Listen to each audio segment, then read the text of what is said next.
journey week by week. SNL's best episodes they seek. From Carlin to Hanks to Mulaney, counting down moments for you and me. Amazing episodes, epic hosts, the ones that the fans love the most.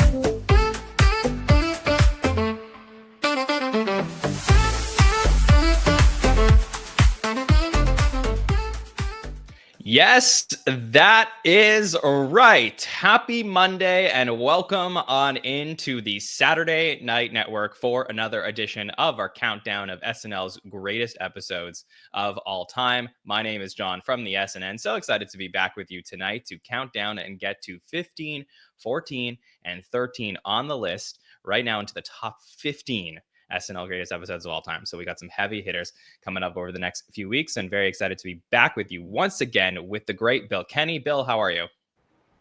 John, I'm so excited to be here. So exciting we're getting closer. I have to say this on here. I know this is, going to get a lot of likes and stuff. I have to announce that my album is dropping October 3rd. It's called The Life of a Podcaster. So there's many different versions coming out. Make sure you go check that out. Obviously, any visuals you're gonna show us? Any road cases of anything? No, you have to go to my website, okay. gs.com. No, bk.com. Yeah, but that's very exciting. Looking forward to that album coming out. Of course, maybe some Taylor Swift on the premiere. Who knows? We'll see. Something that we should find out more information about. And of course, once we do get more information on SNL 51, we will be here to break it down. A little birdie told me that the first round of SNL auditions in studio took place last week. So that means things are starting to ramp up. Very exciting stuff. We are, of course, here as a presentation of LateNighter.com. So a lot coming up in late night as well over the next few weeks as we head towards the new television season. And we have two amazing patrons here this week to break down the new episodes we will be revealing tonight. So first up, let's bring in our man, Max is here. Max, how are you? I'm doing good, John. I unfortunately do not have an album to promote, but I am very excited for football season and to see if the Eagles can maybe take down the Chiefs again in week 2.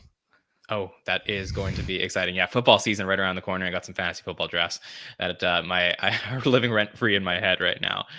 So we will incorporate some football talk during the SNL season, I'm sure, Max, and that's very exciting. Looking forward to all of that. And then we have the official hater historian on the podcast here tonight. Yep. Deej is here. Deej, how are you? I'm doing okay. I'm full of Popeye's goodness and very glad that you're able to get this. I got the episode on the one Monday. I work early, so I have extra time to prepare beforehand. So, but yeah, and there's no less heat around here because usually this corner of my apartment is a furnace, but it's actually pretty comfortable right now. So it makes for a good podcasting environment. Okay, so to make up for it, you got to bring the heat tonight. So I want to get some hot takes. I will. You know I will. Yeah, I'm looking forward to it. Have you ever known me to hold back, darling?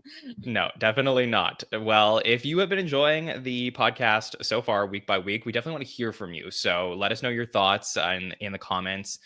Whether it's in the live chat or after the fact of the episodes we are revealing, especially as we get closer to revealing the end of the list, which will be, I'm going to say, pretty exciting. I think the listeners did a great job with this, so I can't wait to get into all of that. For now, we will tell you the names of the episodes that we have revealed so far over the previous 10 weeks of this show. So I'll bring it up on screen. We're going to go in 3, 2, 1, and here we go from 50 all the way through 16. So we got Patrick Swayze's from season 16, Michael Jordan's episode from season 17, David Alan Grier from 21, Anne Hathaway from 34, Jerry Seinfeld from 17, Conan from season 26, Justin Timberlake from season 38, Shatner from season 12, Timberlake from 36, and Christopher Walken from 28. That's 50 through 41. Then at 40, we got Alec Baldwin's episode from season 24, Sigourney Weaver, the premiere from season 12, Ryan Gosling from season 49, Alec Baldwin from season 15, Seth MacFarlane, the premiere from season 38, Lindsay Lohan from 29, Christopher Walken from season 18, Charles Grodin from season 3, Jimmy Fallon from season 37, and Jason Sudeikis from season 47. That's 40 through 31. Then at 30, we have Will Ferrell's finale from season 34, George Carlin, the series premiere from season 1, Peyton Manning from season 32, Pedro Pascal from 48, Tom Hanks from season 16, Jack Black from season 50. Then we got Hanks from season 14, the premiere there, Tina and Amy's Christmas episode from 41 at 23, 23. Don Rickles, season 9. And John Hamm's episode takes us to 21 from season 34, the first time he hosted. And then we have 20 through 16, the most 5 recent episodes we have revealed. Kristen Wiig's episode from season 49, Jimmy Fallon and Justin Timberlake, the Christmas episode from season 39, Tom Hanks's episode with Aerosmith from season 15, Larry David and the 1975 from season 41, and Candice Bergen and Frank Zappa from season 2. All right, Bill Kenny, let's go to you now to check in and see how you're feeling. We're really in deep with some of the greatest episodes ever. How do you feel like the listeners are doing now? Listeners are doing great. And we talked about this over the last couple of weeks, and I think both of us had not even really thought about how many holiday episodes we were going to get. And that just keeps coming up over and over again from all these different eras. We got a great one last week with Candice Bergen. So that's really interesting that's kind of what people are gravitating to, besides these amazing sketches that they're remembering from a specific episode, but also the warmth and the cameos and the things that we get from all these Christmas episodes year after year. So maybe we'll get some more before this is over. Deej, you've been in the SNL streets for a while, so how do you feel like this list has come together? There are a couple where I think it was the Ryan Gosling Chris Stapleton episode probably is a bit much, maybe because it's mainly known for the one sketch. I mean, not that the episode wasn't great, but it's just too much to go for one. So I would probably put just like very close to the top 50, but not quite as close. One I'm seeing a lot of lack of season of Dick Ebersol era representation, which is kind of understandable. That's where I started with the show. One I was really hoping to see on here was Edmund Newman, who totally killed that episode. But on the whole, there's some pretty good picks here. Definitely love the Seth MacFarlane episode. Definitely one of my favorites. Anything with Justin Timberlake, I'm all about. So, but it's a pretty good even spread between eras. Just could use more Ebersol. Yeah, the only Ebersol we have so far is Don Rickles and Billy Idol from season 9. Yes. So it will be interesting to see. That is a definite classic. I love that episode. So yeah, that definitely deserves its spot. No brainer there. Max, how are you feeling about the list 50 through 16 so far? So if I had to guess, I'm probably the youngest person who has done one of these shows so far. I'm 24. I'm not a baby, but compared to everyone else, I'm probably on the younger side, which means I have not seen a lot of these episodes live. However, what I have noticed is every episode that has been discussed, I have somewhere in my lifetime, as a fan of SNL, seen at least one of the sketches from each episode. So I think that's a good sign. I think that means that episodes that were picked have had staying power and have had relevance. Yeah, there's not really many obscure episodes. I think, either they are really popular ones or they have that one sketch. There's not one that like snuck in there so far that you're like, what is that doing in there? Bill, have you felt that at all when I've revealed any episodes to you that you were like, WTF? No, I think Max puts that really well. It's either something that sticks out because of something that is so famous, like Beavis and Butthead or the Aerosmith one that we talked about last week with Wayne's World. But then there's also, it's really a good mix, right? We've got a lot of the hosts that we saw last year on the Greatest Host Countdown, but then we're also, even the hosts that only hosted one or two times, they're still pretty famous episodes like David Allen Greer, Seth MacFarlane. So yeah, nothing that would stick out to me like, that I wouldn't have imagined. Yeah, like even Swayze on his face, you got Chippendale. Yeah. So there's nothing really that stands out there. So we'll see if that applies to the episodes that we're going to talk about tonight. So I'm very excited to get into them all. And we will do that right now by getting officially into the top 15 SNL episodes of all time. And we are going to talk about an episode that we have already covered here on the podcast. So we're not heading too far back in time, but this is one that I think was a no-brainer for anyone who's been a recent fan of the show. This person has made a huge impact on Saturday Night Live and has become potentially the next great host of SNL. So let's talk about it. Number 15, Nate Bargatze and Foo Fighters. The first time that Bargatze hosted the show back on October 28th, 2023. And this is interesting because when, now only like a year and a half, maybe 2 years later, everyone's like, of course, Nate Bargatze, like one of the great SNL hosts. But before he hosted, most people who were SNL fans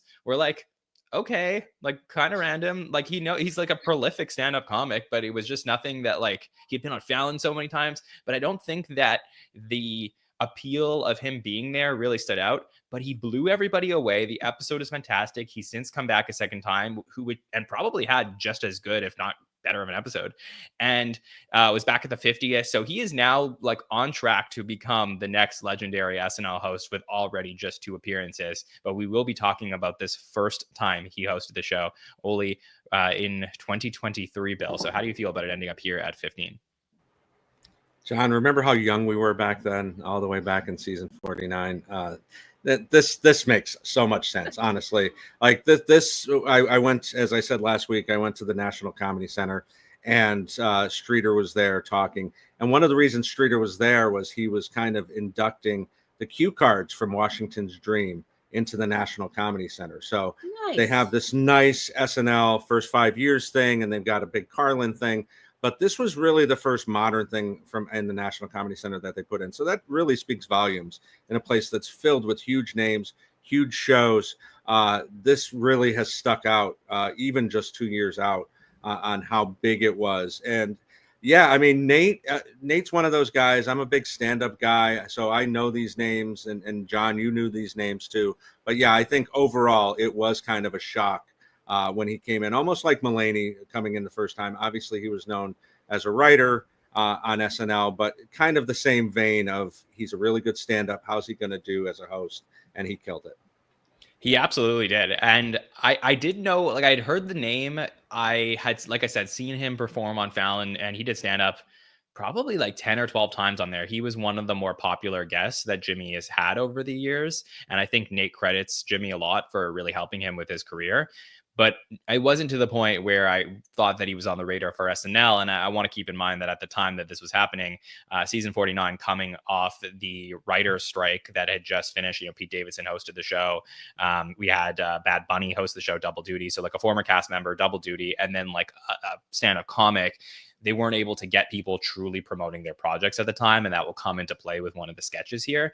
So this is almost like a happy accident for them that they got Nate Bargatze to host the show, and maybe he was on their radar regardless, but still the fact that this took place when it did was fantastic for them, and I'm so happy that he's now a part of the SNL family. So Max, how do you feel about this episode coming in here at 15?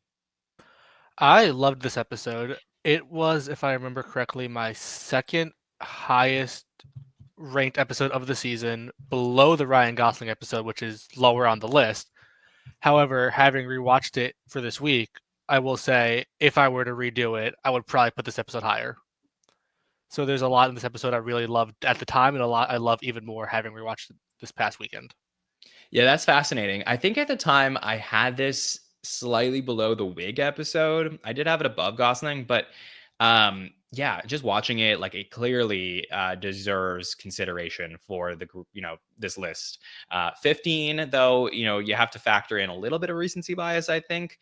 But we are talking about, similar to the way that we talked about John Hamm and Alec Baldwin, the first episode of a host that has that special spark and potentially could have legendary status at the show feels, special in a way, and almost has that feel just like you would get with a Christmas episode or a finale or something. Like there's something about that makes it feel iconic. And yes, Nate has only hosted twice, Deej, but you feel that already he could be the type of guy that may end up hosting 5 or more times. So he's definitely a feature 5-timer. And what you mentioned with the strikes, because there's 2 on at the time. So the writer's strike had just ended on the 27th of September. And even if that strike was still on, SNL's in a slightly different WGA category, so they weren't quite as affected, but the actor strike was still strong. So they just started loosening some of their requirements. So, for instance, you couldn't be on any podcast for a while, but then you can be on things as long as you're not promoting something. You can have a conversation about stuff, but if you're promoting something specific, that would be violating the strike. But of course, I supported the strikes all the way, especially with the writer's strike, for the signs alone that they came up with.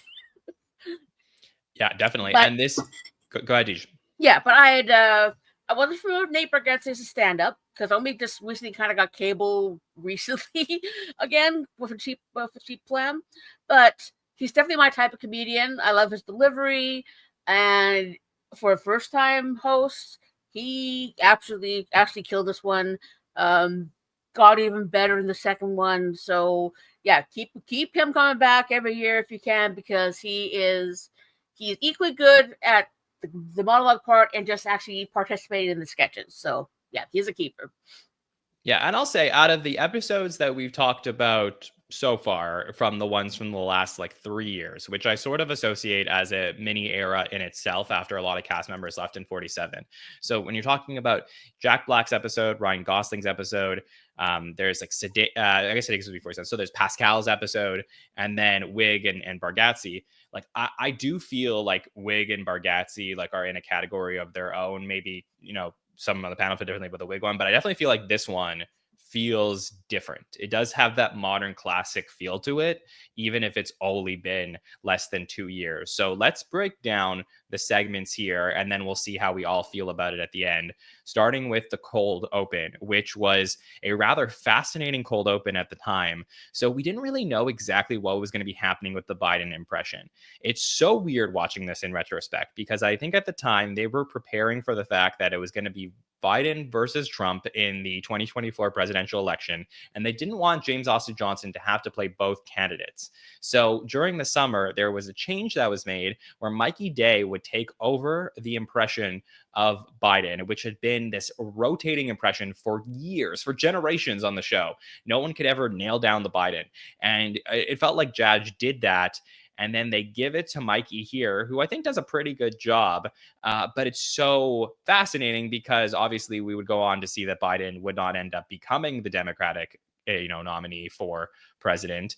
And Dana Carvey would end up taking this impression from Mikey Day. And it was found out also that Dana would have had it whether Biden was versus Trump or not. So it is just something that is almost like forgetful, but watching it is so fascinating, Bill. So that's like the first part of this cold open that is so interesting to me. Someday we're going to measure time by which Biden was being portrayed. Like, when were you born? I'm Kevin Nealon. Oh, okay. Well, you're old. Like, this is so crazy to think how many times. 10 impressions over the course of time. Most of them in the last 10 to 15 years. I like this impression from Mikey here. Mikey, not known as an impressionist overall, but I think he had a pretty good take on it. It is not forgettable, but not, it's somewhere between Moffat and Zsuzh, I think, as far as modern Biden takes. Obviously, Carvey kills it in season 50. I think he's got the best by far out of any of them. But yeah, this is really, really interesting to see. The whole play with the, going up the ladder, things like that. And of course, we get this huge cameo in this moment with our friend Christopher Walken, who has not been on the show in any form in 15 years at this point. It is a fantastic cameo. It's so great to see Walken on the show. And I know he's been in a bunch of projects, but, word was that he hadn't done an SNL in a while because of health reasons and didn't necessarily feel like he could host the show anymore. But just to see him there and to stay live from New York, I think is a really special moment for this cold open. I also think that it's almost like a little unfair to James and to Mikey to compare them to Dana with the Biden impression, because Dana was able to have more bite with the impression, considering that whether it's harsh or not, there was almost more to make fun of with Biden after he dropped out because of, him not, publicly not having all of his mental capacity in the way that maybe he used to. So I think that they were sort of toying with that of him being older and this doddering older man before that. But then Dana was able to take it to a whole other level of being just like incoherent with the way that he did the impression. But it is just a truly fascinating moment in time to look back at this, Max. So I would love to know your thoughts on the cold open. Yeah, I mean, like a lot of this episode, and we'll get into that more, this is something I found a lot funnier on rewatch than I did at the time. And again, at the time, I loved the episode. But just looking back, I found myself appreciating Mikey's Biden a lot more. I thought a lot of the subtle jokes were really funny. The bit with the ladder was hilarious. The bit with the arm that Captain bit off. Not Captain, what's his name? The dog. Oh, Bill, you got this one? Major, sorry. Captain is my friend's dog, who is very similar. Major, You're thank you. The arm that Major bit off. Yeah, a lot of the subtle jokes were really funny, and I really enjoyed it. I thought it was very old school the way that they had this scene developing in the office, and I think that's what I said at the time. I was like, where did this come from? Like, it was just so different than anything they had been doing on the show for a couple seasons. Christopher Walken coming in as Papa Pumpkin, talking about the spirit of Halloween. Like, after watching a couple Walken episodes in this countdown, I'm like, oh man, like I know he's older, but he's still got it. Like, still the intonation and everything that he's saying is absolutely hilarious. I just thought, Deej, that this cold open was so great. Yes, because the rotating Bidens kind of reminds me of the rotating George W. Bush once Will Ferrell left. So it's something that they've definitely been through before in SNL. What the Biden I mostly remember is, of course, Jason Sudeikis, who is the younger Biden, who was a vice president to Obama at the time. Nice to see Christopher Walken, as he gets a little redemption later in the episode, which we will get to. But for Halloween, it's really weird. You don't really get a lot of. I can't think this was before or after David S. Pumpkins, but again, actor availability. And I had completely forgotten that Michael Longfellow was in this as well for a very brief moment. But yeah. Yeah, Longfellow plays Mike Johnson, or John Mikeson, as he says. And there's just like a very like inside bit there about him and people not knowing who he is and how he's Speaker of the House and hopes that Biden will fall off the ladder so he gets closer to the presidency. So just different times. But it was definitely an interesting piece there. That's almost like a footnote in the night, because then we're going to meet Nate Bargatze, who will come out for his monologue and does a whole stand-up set, clearly built from his existing set, but talks about coming to the building for a long time, which is in reference to all the times that he used to go on Fallon. Does a bit about hotel showers and what PETA shutting down, his dad using no spray, not reading books, and watching history movies on the edge of a seat because he doesn't really know what happened in history. And just truly just a natural there, Bill. And there's like a cadence to the way that he does stand up, clearly as being one of the most popular in the world, that he is just so comfortable in the way that he delivers, just so calm, so collected, but has the great punch that you're looking for with an excellent stand-up. Yeah, I said it at the time, and I still believe it. He's very Louis C.K. like as far as his delivery and his stand-up performance. That's the only comparison. That's the only comparison. Yeah. No plants were harmed in the filming of this monologue. Yeah, I love the jokes about him being from the 1900s and talking about 2057 and how he'll have more in common with the Pilgrims than he will with people in 2057. It's a really, really good monologue. We've had this the last few weeks with Larry David, Don Rickles. This goes along that lines. Stand-up monologues are the best monologues, no doubt, because they're the most comfortable standing up there by themselves. It's in the name. So, and he's really good at what he does. So I really enjoyed this one a lot. Yeah, and I almost forgot how good it was. I feel like there was a lot of stand-up monologues in season 50, and this one blew me away in a way, because I was watching it. I was like, oh, this is just so well put together. And I almost felt like it was stronger than anything we saw throughout season 50 with some of those stand-up hosts. Deej, how did it play for you on rewatch? Well, I'm going to counter the comparison note here that I sort of heard a little bit of Mitch Helberg in his cadence. So maybe mostly Louis C.K. Now that we have someone who's not quite as problematic. But not be familiar for stand up. I'm usually watching SNL by myself. I know, sad, and usually when you laugh more out loud more easily when you have other people with you. But his monologue made me laugh out loud, and I always wonder, one of these days I would like to see a stand-up monologue without a microphone. But it could be just a comfort thing, because it's only the stand-up ones where they actually have the microphone. But he had my heart for the monologue, so he's definitely someone I've been following since then. Yeah, there was something about when the stand-up has the mic that I think it makes them feel more comfortable on stage. It's just a different vibe being in 8H. It's so small. There's not like the pressure, the lights. Like there's a million lights above you. I think there's something comforting about it. Max, what was your take on the monologue? Yeah, I didn't know what to expect going into it. I mean, Nate's like this well-known to the South, but not really well-known up north. Very family-friendly Tennessee comic. What's he going to do at 11:30 in New York? How's that going to go? But I was really impressed with just the way he weaved in and out of his jokes. A lot of the subtle lines were really funny. It was mentioned in the comments, but his line "reading is the key to smart" is the hardest I laughed at that entire monologue. It's such a subtle line, such a subtle joke, but it's so funny. He brings it in perfectly, and I think, yeah, it really made me fall in love with him as a comic. Yeah, so we get to see how he is as a stand-up, but then we're starting to meet him in sketches, and there's almost like I hate to overuse the word, but there is a cadence to the way that Nate Bargatze speaks in sketches that's very different from Christopher Walken. But Walken has a thing that I always said, like that's the appeal of Walken, is like you can get him to say a line and he says it in a Walken-y way, and I think that with Bargatze, he also has a very Bargatze-like speech pattern that works for him. It's extremely dry, it's extremely brief and punchy, and I think that's why they love working with him, because it's easy to write around. And you get a Mikey Streeter piece here that's called Chef Showdown, where you have two chefs competing to put together some soul food, Ego versus Nate, and naturally you would think that Ego would have the leg up on Nate, but as the chefs, Punky and Keenan, guess who put together which plate, they are wrong, as Nate somehow has just like the great knowledge of how to put together amazing soul food. And the whole time he's just so apologetic. I'm sorry, forgive me, throughout all of this.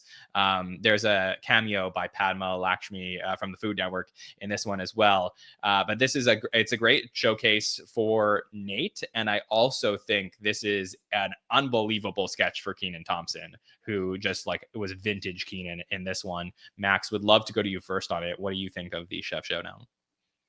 I'm sorry. I'm so sorry. This was such a good sketch. I'm sorry.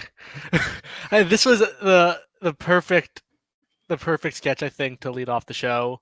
Such a good way to just introduce Nate's delivery in a sketch to the audience. Such a good way to see him mesh with the cast. See him do something that maybe you wouldn't expect for, like I said, like a kind of unknown up north stand up from Tennessee. Like, I don't know, what do we expect him to do? It's not going to be a sketch where he makes soul food better than Ego. So it was a very fun way to start the show, and I loved it. Yeah, and thanks to Scott in the chat for pointing out that she's the host of Top Chef on Bravo. So appreciate that. That's for Padma Lakshmi. Deej, what did you think of the Chef Showdown? You know, there's something about Kenan Thompson fake eating that always makes me laugh. It always is just this little thing with the fork, and he did the same thing in a Californian sketch with a piece of cake or something. It's just he brings this actual hilarity to it. I like Punky. It was a really good one for Punky Johnson as well. I know she was greatly underused a lot, and I'm one of the people who do miss her energy on the show, but it was a good showcase for her, and he was almost very Canadian in his apologies. And the one comment that got me from the other chef is like, I've been living in France, so you can definitely see where it should have a different chef's perspective. Like, how the heck do you deconstruct a black-eyed pea? I don't get that. Yeah, it was really great. And your point on Punky is very valid, where at the start of 49, we were feeling really high on Punky. She had just had a great sketch in the Bad Bunny episode the week before, and then had a good solid run in this, and then the following pre-tape, which we'll talk about in a moment. So I was thinking things were heading up for Punky at this point for SNL career. Bill, how do you feel about this first sketch, the Chef Showdown one? This keeps coming up over and over again, especially with first-time hosts Baldwin, Ham, Larry David. The first sketch after Monologue has been incredible for all of these people who went on to incredible careers. Nate, again, still at the start of it, only 2 in, but feels like we're going to see a lot more of him. And yeah, it's that comfort of right after the monologue, he's just killed it. How's he going to do in an actual sketch? All right, show me what you got. And he brings it here. Bringing out the assistant chefs and doing the little juke with, of course, Mikey is with the other white guys with the white guy. Keenan's line about plate 2 frankly pissed me off. Such a great Keenan line. Felt in good hands with Nate going into the first sketch here. It was very good. And then we get a pretty solid pre-tape after, which is a Hallmark horror film called A Stab at Love, where you get all the tropes of the romantic Hallmark films, except for Halloween with a serial killer played by Nate Bargatze. Chloe Fineman's really good in this, and a Punky as well, as mentioned. So I think this is like, I wouldn't say it's fantastic, but I think it's really solid, Deej, to see a stab at love here. Yeah, it's very interesting to do the Hallmark because when I was working at the cinematographers union, and I still sure do that. A lot of these Hallmark movies are actually filmed in the Vancouver area. Unfortunately, they tend to be non-union shoots, but that's a different thing altogether. But using a killer with Halloween in a Hallmark thing, it's just completely takes the piss out of all the tropes, with they hit very, very solidly. Nate's performance in this, excellent. I love that one note about the actors with unique names. Because there's not a lot of, I mean, you get some bigger name actors in there sometimes, but mostly tends to be kind of unknowns. But yeah, this one had me laughing the whole time because I just know a lot of the Hallmark tropes, and it's nice to see something that's not a Christmas movie. Yeah, I'd say that it was probably just overshadowed by so many other things in this episode. Otherwise, it was really solid, including Punky, who kept pointing out the obvious, which I think you need in these pre-tapes, is like having someone be there to just point it out and be like, wait, something isn't right here. Or at the end when he proposes and she's like, he sees the hand and she's like, oh, hell no, and walks out. Yeah. Or I don't feel like killing you anymore. Yeah. There's some good stuff here. Max, did you like the revisiting A Stab at Love? I did. Anything that makes fun of like that cheesy Hallmark trope is fine by me. Those movies are so dumb. So anything that makes fun of those, I will enjoy. And I do think Punky was the perfect person to play that kind of person who knows what's going on, who realizes how dumb this entire thing is. I think it was really well acted. Everyone played their parts really well. And yeah, if it makes fun of Hallmark, I'm going to like it. Yeah, it was pretty good stuff. And, right after that, Bill, I would say if we were talking about this episode on the countdown in a year, 2 years, 5 years, 10 years, I'd be like, we got to start with this sketch. It probably has reached iconic status. I just did want to take people through the journey of this episode because it was such a recent one. But this is the sketch that I think will go down in history as the one that people will always remember from this episode, and the one from modern times that is probably the most iconic. Let's talk about Washington's Dream up next. Another Mikey Streeter piece in this episode where you got Nate Bargatze as George Washington, who's coming in to talk to his troops about building America and what it's going to look like, talking about the metric system. Of course, as he's describing all of the ways that things will go down and people ask questions, nobody knows is the line that would end up being repeated for almost 2 years now. So good, Bill, to revisit Washington's Dream 1. Oh, just laugh every single time I see this. 5,280, a number everyone can remember, right? Everybody is so good in this. Nate carries this, though. Keenan trying to direct the conversation back to black men being free, and Nate ignoring him completely. Zhaz said at the show that I saw him in that he was recruited by Streeter because he has the historical looking face from the profile. So that's why he was asked to be here in this sketch. And Mikey's great as well. This is really great. There are so many great lines in this. It's something that holds up 2 years later, no matter how many times you've seen it. It is still very, very funny. It is going in the iconic status for sure. Yeah, it could be one of the greatest sketches of all time. Just going to put that out there. Max, how do you feel about the initial incarnation of Washington's Dream? There are no more good things that can be said about this sketch, I think. I mean, I've watched so much just behind the scenes of the sketch alone. I've read the articles. Mikey Streeter, and I think Nate was there too, did an interview with, I want to say, Vulture about the behind the scenes of the sketch, a podcast. I watched that. I mean, just everything that went into the sketch is so fascinating. It's so good. No one could have done it as well as Nate did. Every line he delivered was perfect. And I think, this sketch is probably in the top 50 sketches of all time. It is fantastic. And I think that one of the things I just admire about this is that there's been some sketches that have gone, quote unquote, viral in the last couple of years. Beavis and Butthead, Domingo, Lisa from Temecula. And a lot of them have these like big flashy moments that end up being the ones that get, make it appealing. But what Washington's Dream had is just like the most perfect writing, something that everybody could relate to and talk about.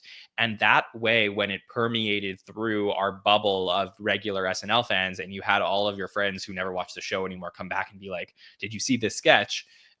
It worked because that's what the show was always supposed to be. And I think, Deej, that this is just truly one of the great modern moments in SNL history. Yeah. And what they're talking about is even still relevant today, because not just in the U.S., but also in Canada, where in Canada we use the metric system quite a bit. But when I'm referring to my height or my weight, I'm always using pounds and feet and inches. When I'm looking at furniture measurements, I see the centimeter ones. It doesn't make no sense to me. But something with the inches measurements, when especially shopping for IKEA, just makes more sense to me. And it's also, sometimes there's things that will only work with a certain person. And this, I can't see this, as Max was saying, no one but Bargatze would be able to do this. And I think they really structured around his delivery method. And it's definitely one of the all-time classics, I believe. And it was just a nice, it just came out of nowhere, and it's iconic. It really is. And there's a second game that's happening in this sketch that we didn't talk about, but of course, like there's a million things to talk about with the sketch. And as Max said, I mean, articles written about it and all of that. But the fact that they perfectly intertwined the game of making fun of the way that things are done now, but how they were created, obviously. So the dichotomy of time in a way is very fascinating to look at in this sketch. But also the second game of Kenan Thompson saying like, what will happen to the men of color? What will happen to the slaves? And, Bargatze's, moving on, said, you asked about the temperature. The way that is addressed in this sketch. No, I did not. Is so brilliant. And again, I don't think that this is the type of sketch that could be pulled off with any other host as well in the history of the show. And you think about like how many hosts have we had up until Bargatze, like 650. Like it was just like, I really don't think that there's another one that could do it as well as this guy. And that is why he has already become one of the greatest hosts in SNL history. And that's why this episode is here on this countdown. Let's go to the next sketch that we had, which is a pre-tape called Lake Beach. And this is a partnership between Andrew Dismukes and James Austin Johnson, who both have roots in this sketch. Very excited to bring it to Nate, who as well could relate to hanging out on a lake beach and all the tropes that you would get before everyone heads off to church on Sunday. We also get Dave Grohl, musical guest, in this sketch as well. So this is a really fun music video that we have here, Bill. Yeah, this is one of two this season, right? Where we get Get the Boy Back, where it's country tinged, but it's relatable for most people, whether you're from the South or not. And yeah, there's a lot of great lines here. Dave Grohl coming in. The secret MVP of this episode is Dave Grohl for everything he's doing here, blowing his hand off with the fireworks, and then of course he's the pastor in church the next morning.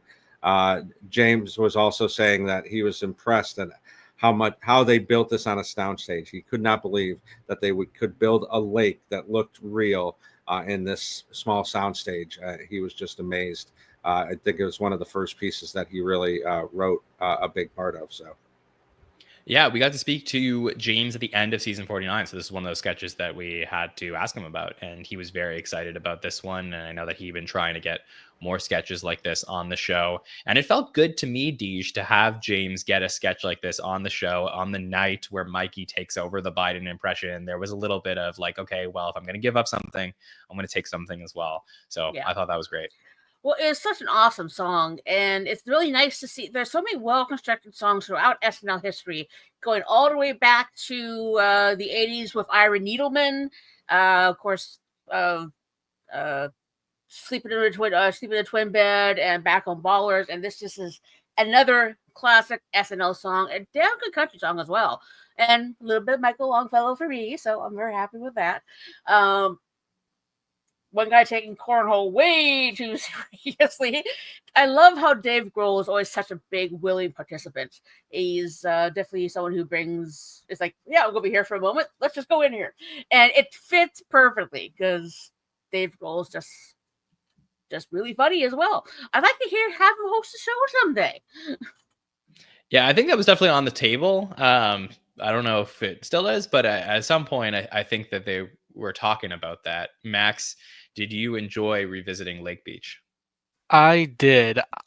I have, so a lot of people in regards to their music probably have more than one Spotify playlist. I have two main Spotify playlists. The first one is well over 1,000 songs. It's just like any song I've listened to and liked, I throw it on that playlist. The second one, probably like 100 to 150 songs at any given time. Most song parodies from SNL that find their way on Spotify go into the first playlist. Not every song goes into the second playlist. This one did. This one probably spent a solid month or two in my main playlist, just listening to it in the car. It's such a fun song. And yeah, that one earned that honor. So I love the sketch. Yeah, it is a really, really good one, and happy to get Dave Grohl in there. So I said before that there is a sketch that felt very timely, and this is the one here that comes up next, where we're going to get Sarah Sherman as Fran Drescher talking about the strike, and it's baked into a sketch of kids dressing up for Halloween and how it's not a good idea for them to dress as actors promoting anything at this time. And she lists all the different examples, at the same time making fun of Fran Drescher for being a little bit annoying with all of the rules for actors at the time. I remember the night of not really loving this. I actually liked it more on the rewatch a little bit later. I don't know if that played for you guys, but like there was something about this where it just, I don't know, like Sarah just made me laugh. I think she was having more fun with it than I had realized. And at the time, it felt like a bit of a departure from everything we were getting prior in the episode. But Bill, it just played a lot better on the rewatch. So much better. And I think there's a couple of factors here. It kind of takes the sails out of everything that's been happening with Nate all night long. And the other thing is, I think there was a stress for those of us in the SNL community, like, when are the actors going to come back? How is that actually going to affect? We're still going to get SNL episodes, but are we going to get those big names? Because, like, who knows when this was going to end? So there was something to that, the trepidation of everything that was happening. But yes, rewatching this, I laughed a lot more than I remembered laughing that night. I think I was on the Hot Take show that night and not liking this at all. And really the only thing I didn't like from that night. It's definitely better now. That the girl who plays Hoda needs a contract on SNL 60, like right now. She is so good when she drops the wig is fake, but the wine is real. Those kids were fantastic, and she really stuck out to this. And I think it's a good impression too. I mean, not that doing a nanny impression is that hard, but I mean, not everybody can do it. So yeah. Max, how did you feel about this? Do you agree with the take that maybe it played a little bit better on the rewatch? I definitely do. I mean, watching it that night, I got it. Like, I knew what it was trying to do. I understood the message, but I didn't get it. Like, it didn't fully click. Rewatching it, I think it all came together. All the kids were so funny. The costumes were great. Sarah's descriptions were great. And then her descriptions making fun of Nate were hilarious, calling him one of the victims on To Catch a Predator, and that's okay because that's not under the strike. All the jokes in this were so good on rewatch. And yeah, I think after giving it a year, it comes together a lot better than it initially did. Yeah, it's so weird how that works sometimes, Deej. That's just like something you can watch the night of. And I'm not saying that we absolutely hated it, but I think everyone watching it, in our little circle was like, oh, the show is on fire. And this felt different in tone. But yeah, I don't know. There's something about it I enjoyed more. Well, I liked it from the get-go. I thought all the kids that they had playing the parts were excellent. Their extras and child casting has never really failed. And what it kind of reminded me of is, when you go to Spirit Halloween and they have, like, for instance, a wig for Amy Winehouse isn't called the Amy Winehouse wig. It's the rehab wig. Right. So try to find alternate names to skirt the copyright, which is essentially what all these costumes were. And of course, who else but Sarah could do Fran Drescher, not because they're both Jewish. Well, that doesn't hurt. It doesn't hurt. And I think that's personally Fran Drescher is one of my heroes, and she really was a good leader during the strike era. And of course, her show has one of the most iconic theme songs ever. But because I've been sort of involved in the industry before, I really understood where they were coming from with this, and it was nice to have a different tone. But even from the first watch, I actually like it more on the rewatch. Yeah, well, I'm with you on that. So this is the second time we got Foo Fighters here on the countdown, and the second time we have Christopher Walken introducing the Foo Fighters, Bill. So that that's a weird coincidence. Yes, one of the all-time bands, and of course, Walken's in the building. You wonder how kismet some of this stuff is. The fact that they ask him because Foo Fighters is going to be there. Did they just want him anyway? I mean, you're not going to turn down Walken, but it seemed to be a very happy accident that we got this, and they were great as usual. Never disappointed with Foo Fighters on the show. Yeah, so we will see if any other Foo Fighters episodes end up in the top 14 as we go through the rest of the countdown, but 2 at least on the top 50.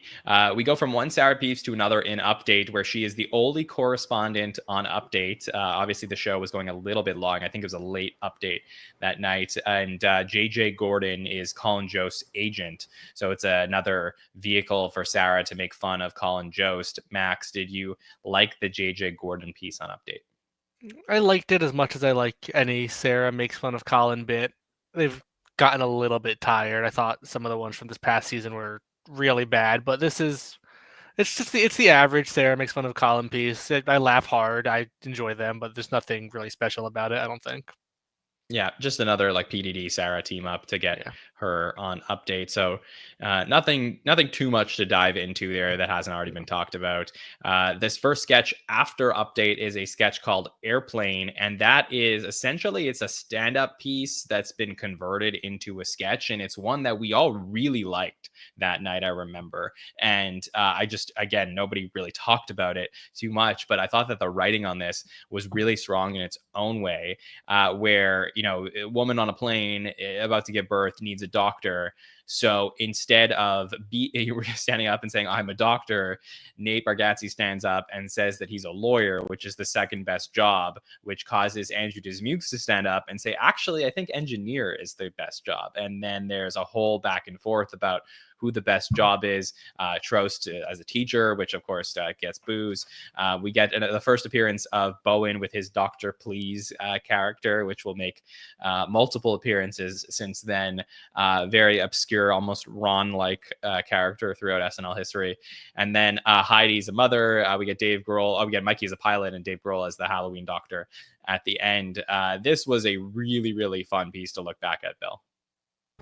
Yeah, don't bury the lead with Dr. Please, John. I mean, this is the most iconic character we've gotten out of SNL in the last 20 years. I'm so in the weeds with Dr. Please, John. I love Trost here as a teacher, and the fact that they start booing her, and Heidi is like nailing her with these paper wads.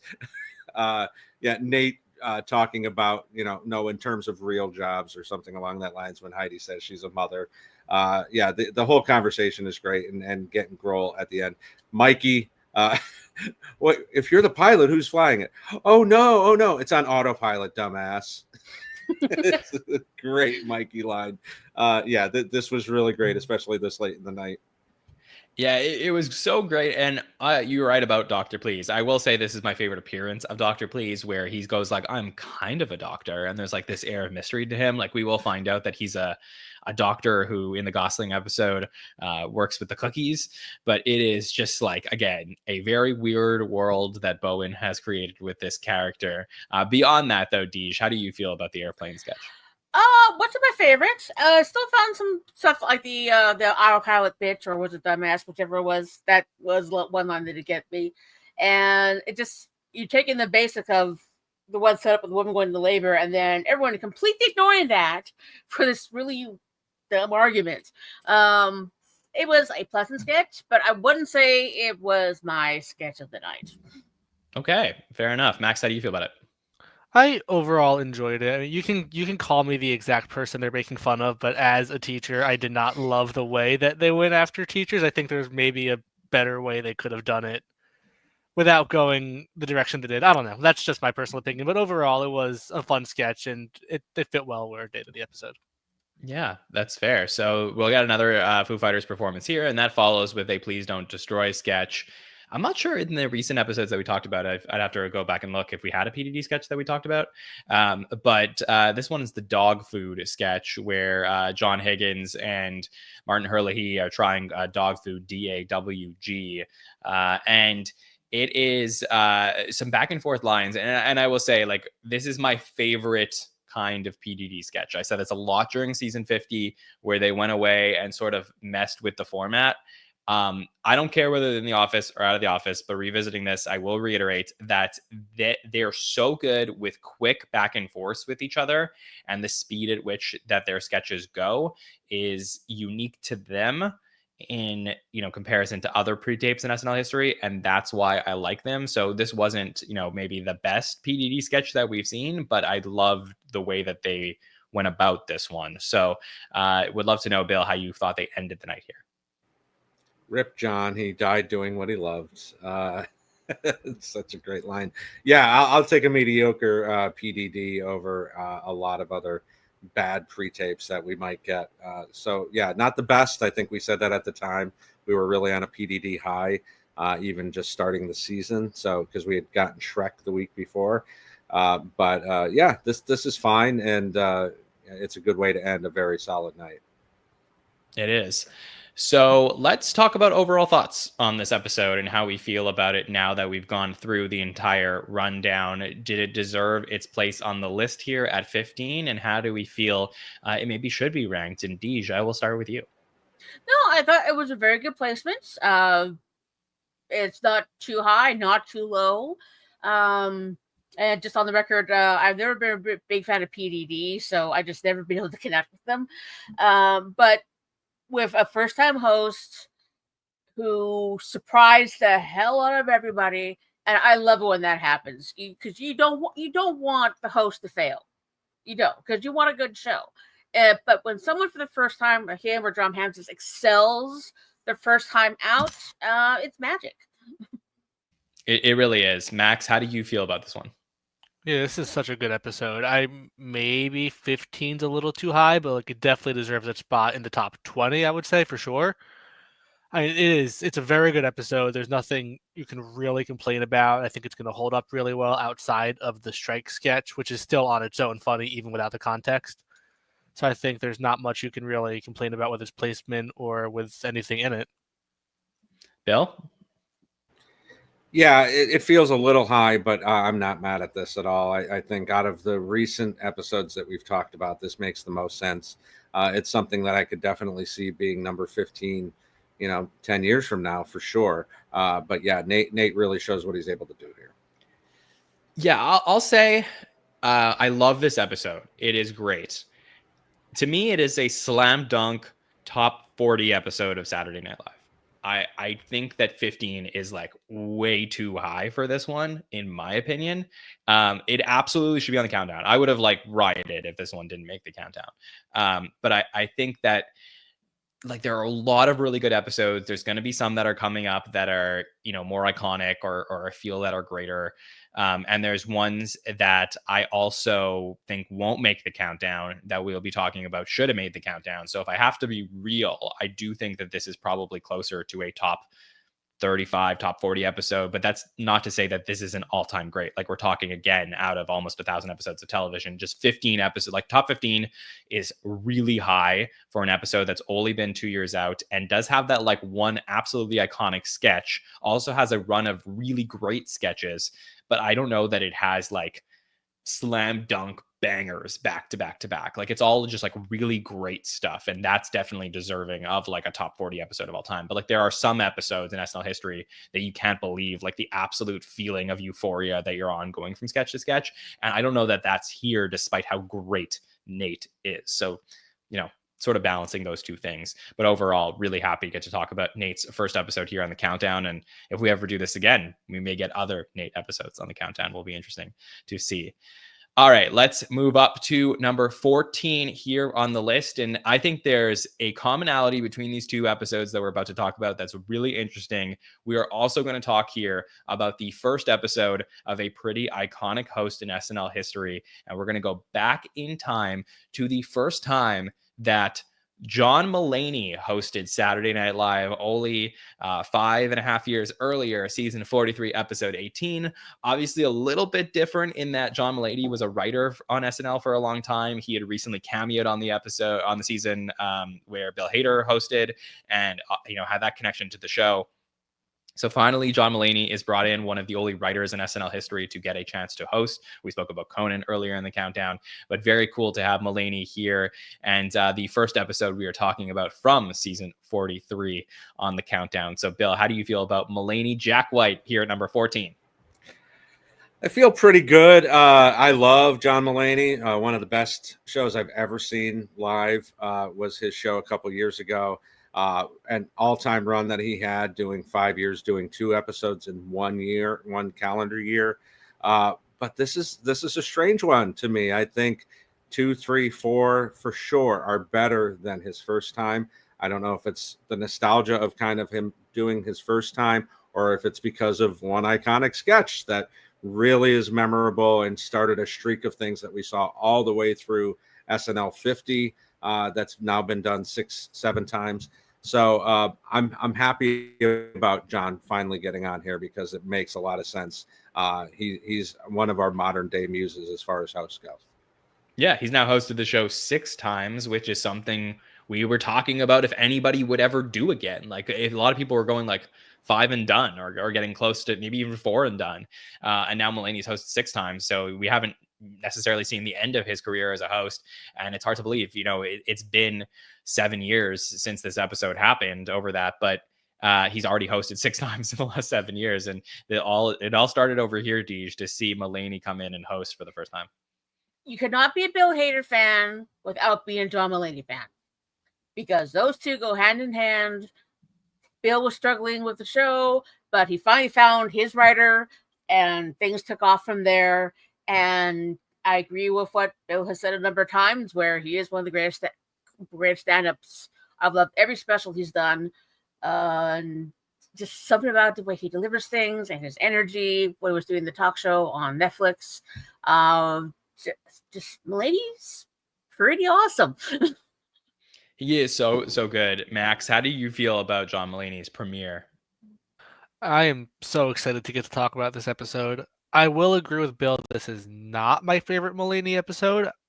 I think, that being said, all of them except for season 46 are all so close in quality. I would have been happy with any of them being on the list. But because this is the first, it's the most iconic, and I think this is a really good episode to talk about. Yeah, definitely here because it's the first, and for one other reason, which we'll get to in a moment. But I think I do prefer the Mulaney Thomas Rhett one, which I think was the next season. But yeah, there's and also his season 47 one was pretty good. Like they'll have their moments. But this being the first one certainly had a factor here.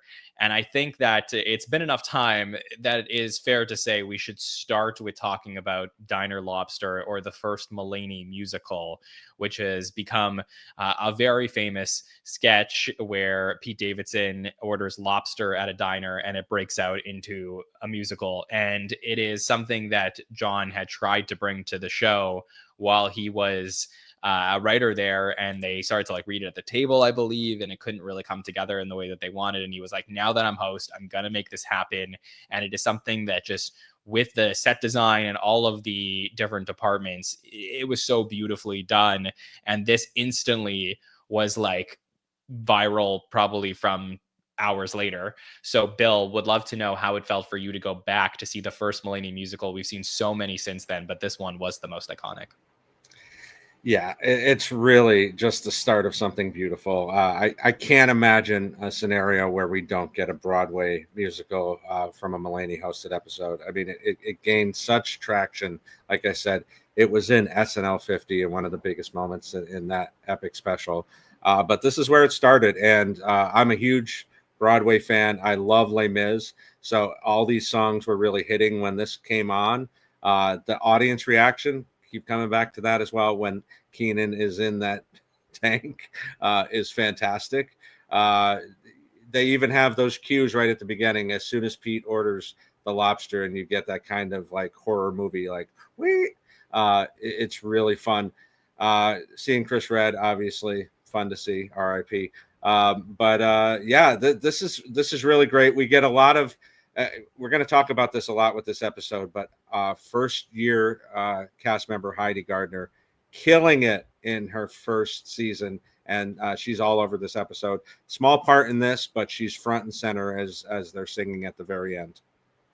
Yeah, you're totally right. At first time we're talking about season 43, so it's good to contextualize and say first season for Chris Redd, Heidi Gardner, and Luke Knoll, who will have a very interesting moment in this episode as well. But just, contextualizing at what point in time this episode is taking place. We're in April of 2018. Max, how do you feel about Diner Lobster? April of 2018, I was a junior in high school. I I did stage crew for the theater for all 4 years of high school. So I was very involved in that, and I knew a lot of theater kids. I do appreciate theater myself. I would not call myself a theater kid in the same way that the actors were.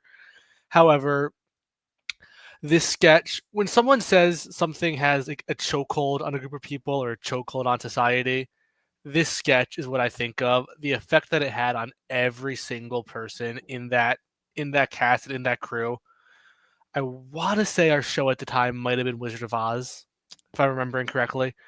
It was like the next week or week after. It was all that was being played backstage with this sketch. The songs from this sketch, everyone was singing on repeat. The effect it had on everyone was so much fun. Really made SNL relevant to the people that I spent every day with who didn't watch it as much. So yeah, I love this sketch. I love everything about it and everything that it brought. It's so interesting to compare John Mulaney to other writers that have hosted the show, like a Larry David or like a Conan, in that like every now and then SNL will find a writer with a very unique personality and a unique point of view that they write from that, in thousands and thousands of sketches, you start to see patterns that just feel like, okay, like this is something different. This is something fresh. And I think that was how people felt in season 34 when they started to see the writing of John Mulaney. But it isn't really until he starts hosting the show and can sort of bring his sketches to the forefront that you see things that are so refreshing. And that was the musical, which they had done a lot of music videos. They have done a lot of things with music over the years, like some fun, especially in the like early 40s, they had done some fun stuff with musical sketches, but nothing where a sketch just transported itself into the world of musical theater in the way that Mulaney does here. And Deej, it is just brilliant to watch. Yeah, well, I'm definitely a musical theater fan. I'm also a musical theater performer, but I'm one of those rare ones who actually I'm not that fond of Les Mis. It's okay, but it just doesn't grab me like something like Sunday in the Park with George does, or basically any Sondheim. But from using that as their basis, definitely worth the construction of the joke that they had. And you're mentioning set design. That's the one comment from Pete Bates. Wow, this cafe has very good set design. The costumes. So for someone who doesn't actually sing at all, John Mulaney, you can definitely tell he loves musicals because he's also responsible for one of the classic Documentary Now episodes in season 3 of Co-op, which is a take on the documentary for the recording of the cast album The Company. And you could definitely tell his love for musical theater, even though he can't necessarily sing it, definitely comes through in all the musical sketches that he's done in all his appearances. But the performance, I did get a kick out of Clausette, does as a name. But and just a nice chance at the end to bring everybody out for the nice finale. And apparently there was 2 different endings. One that they showed these days is actually a combination of the dress and the air. So it's trying to see this from the actual complete live sketches was a nice change. And there's some great pieces also online looking into this sketch more. I think they did like a behind the sketch at some point. So with Colin Jost and John Mulaney talking about them submitting it to the table in 2010 and what the script looked like then and how it got rejected and how basically, the show didn't feel like they could pull this off. And only, 8 years later, they were able to do that. So let's see if the rest of the episode holds up in quality to what we saw here with Diner Lobster. We're going to open up on a cold open. And before I scare you away, I will say that this is the first time we do see Ben Stiller play Cohen and we see Robert De Niro play Mueller here. A lot of, when I first started podcasting in season 46, the punching bag that these two were as to what SNL had become with all of the Ben Stiller and Robert De Niro cold opens over the last few years, it was very strong. But this was the first time that we were getting meet the parents, meet the Fockers references at the time where, Cohen was, they were looking into Cohen for giving payments to Stormy Daniels and Mueller was, doing his investigation. So this was fresh at the time, still probably a little bit tough to get through. But we open on Jeff Sessions, played by Kate McKinnon, and Mike Pence, played by Beck Bennett, who end up meeting with Michael Cohen. And then Robert Mueller eventually will take Michael Cohen in a room and talk about that payment. So, Bill, how do you feel about revisiting this cold open? There's a reason that I don't rewatch full episodes from this era, and it's mostly because of these cold opens. These are just, they're long, they're boring, they're the cameo parade. You can't compare it to what they did last fall because that's cast members, former cast members and alumni and things like that who are more suited for that kind of thing and feels more like a welcome home thing. Bringing in people, I know Stiller was a cast member for 4 episodes, but like this just feels so bogged down in the time. It just, none of these work for me. So that kind of brings it down a tick for me.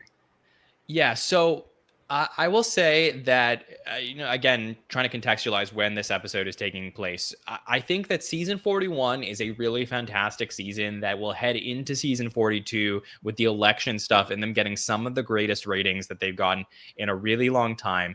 Season 43, we're going to have, head writers eventually taken over. Colin Jost and Michael Che will take over halfway through the season. And, Chris Kelly and Sarah Schneider will have left the show. And I think there's like this dip in quality that we'll start to see really materialize towards that back half of 43 that will lead into what, in my opinion, are very rough seasons in season 44 and 45. And I think, I just rewatched them before the 50th. I think they're among the worst in SNL history. And that's not to talk about the cast, which had a lot of really quality players. But just week after week, they were just bogged down into tendencies that I didn't care for.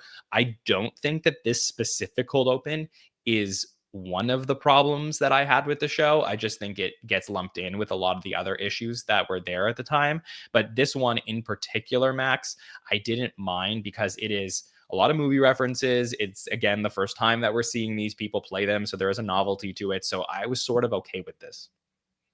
Yeah, looking at it from like kind of an objective, go back to 2018 lens, it is very fascinating.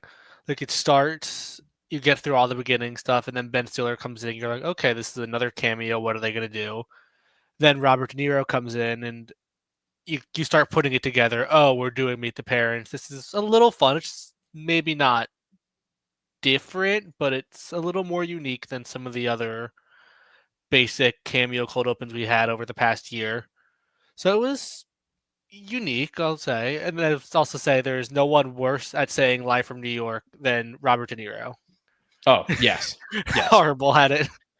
Notoriously, Robert De Niro, who I believe has hosted the show 2 or 3 times, has one of the worst cue card reads in SNL history. It is just baffling, but obviously a great actor and has had some fun appearances on the show. Deej, how did it feel to revisit this cold open?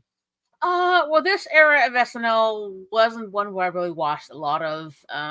There's cast members I just could not connect with, like Beck Bennett and the other guy whose name I can't remember for some dumb reason.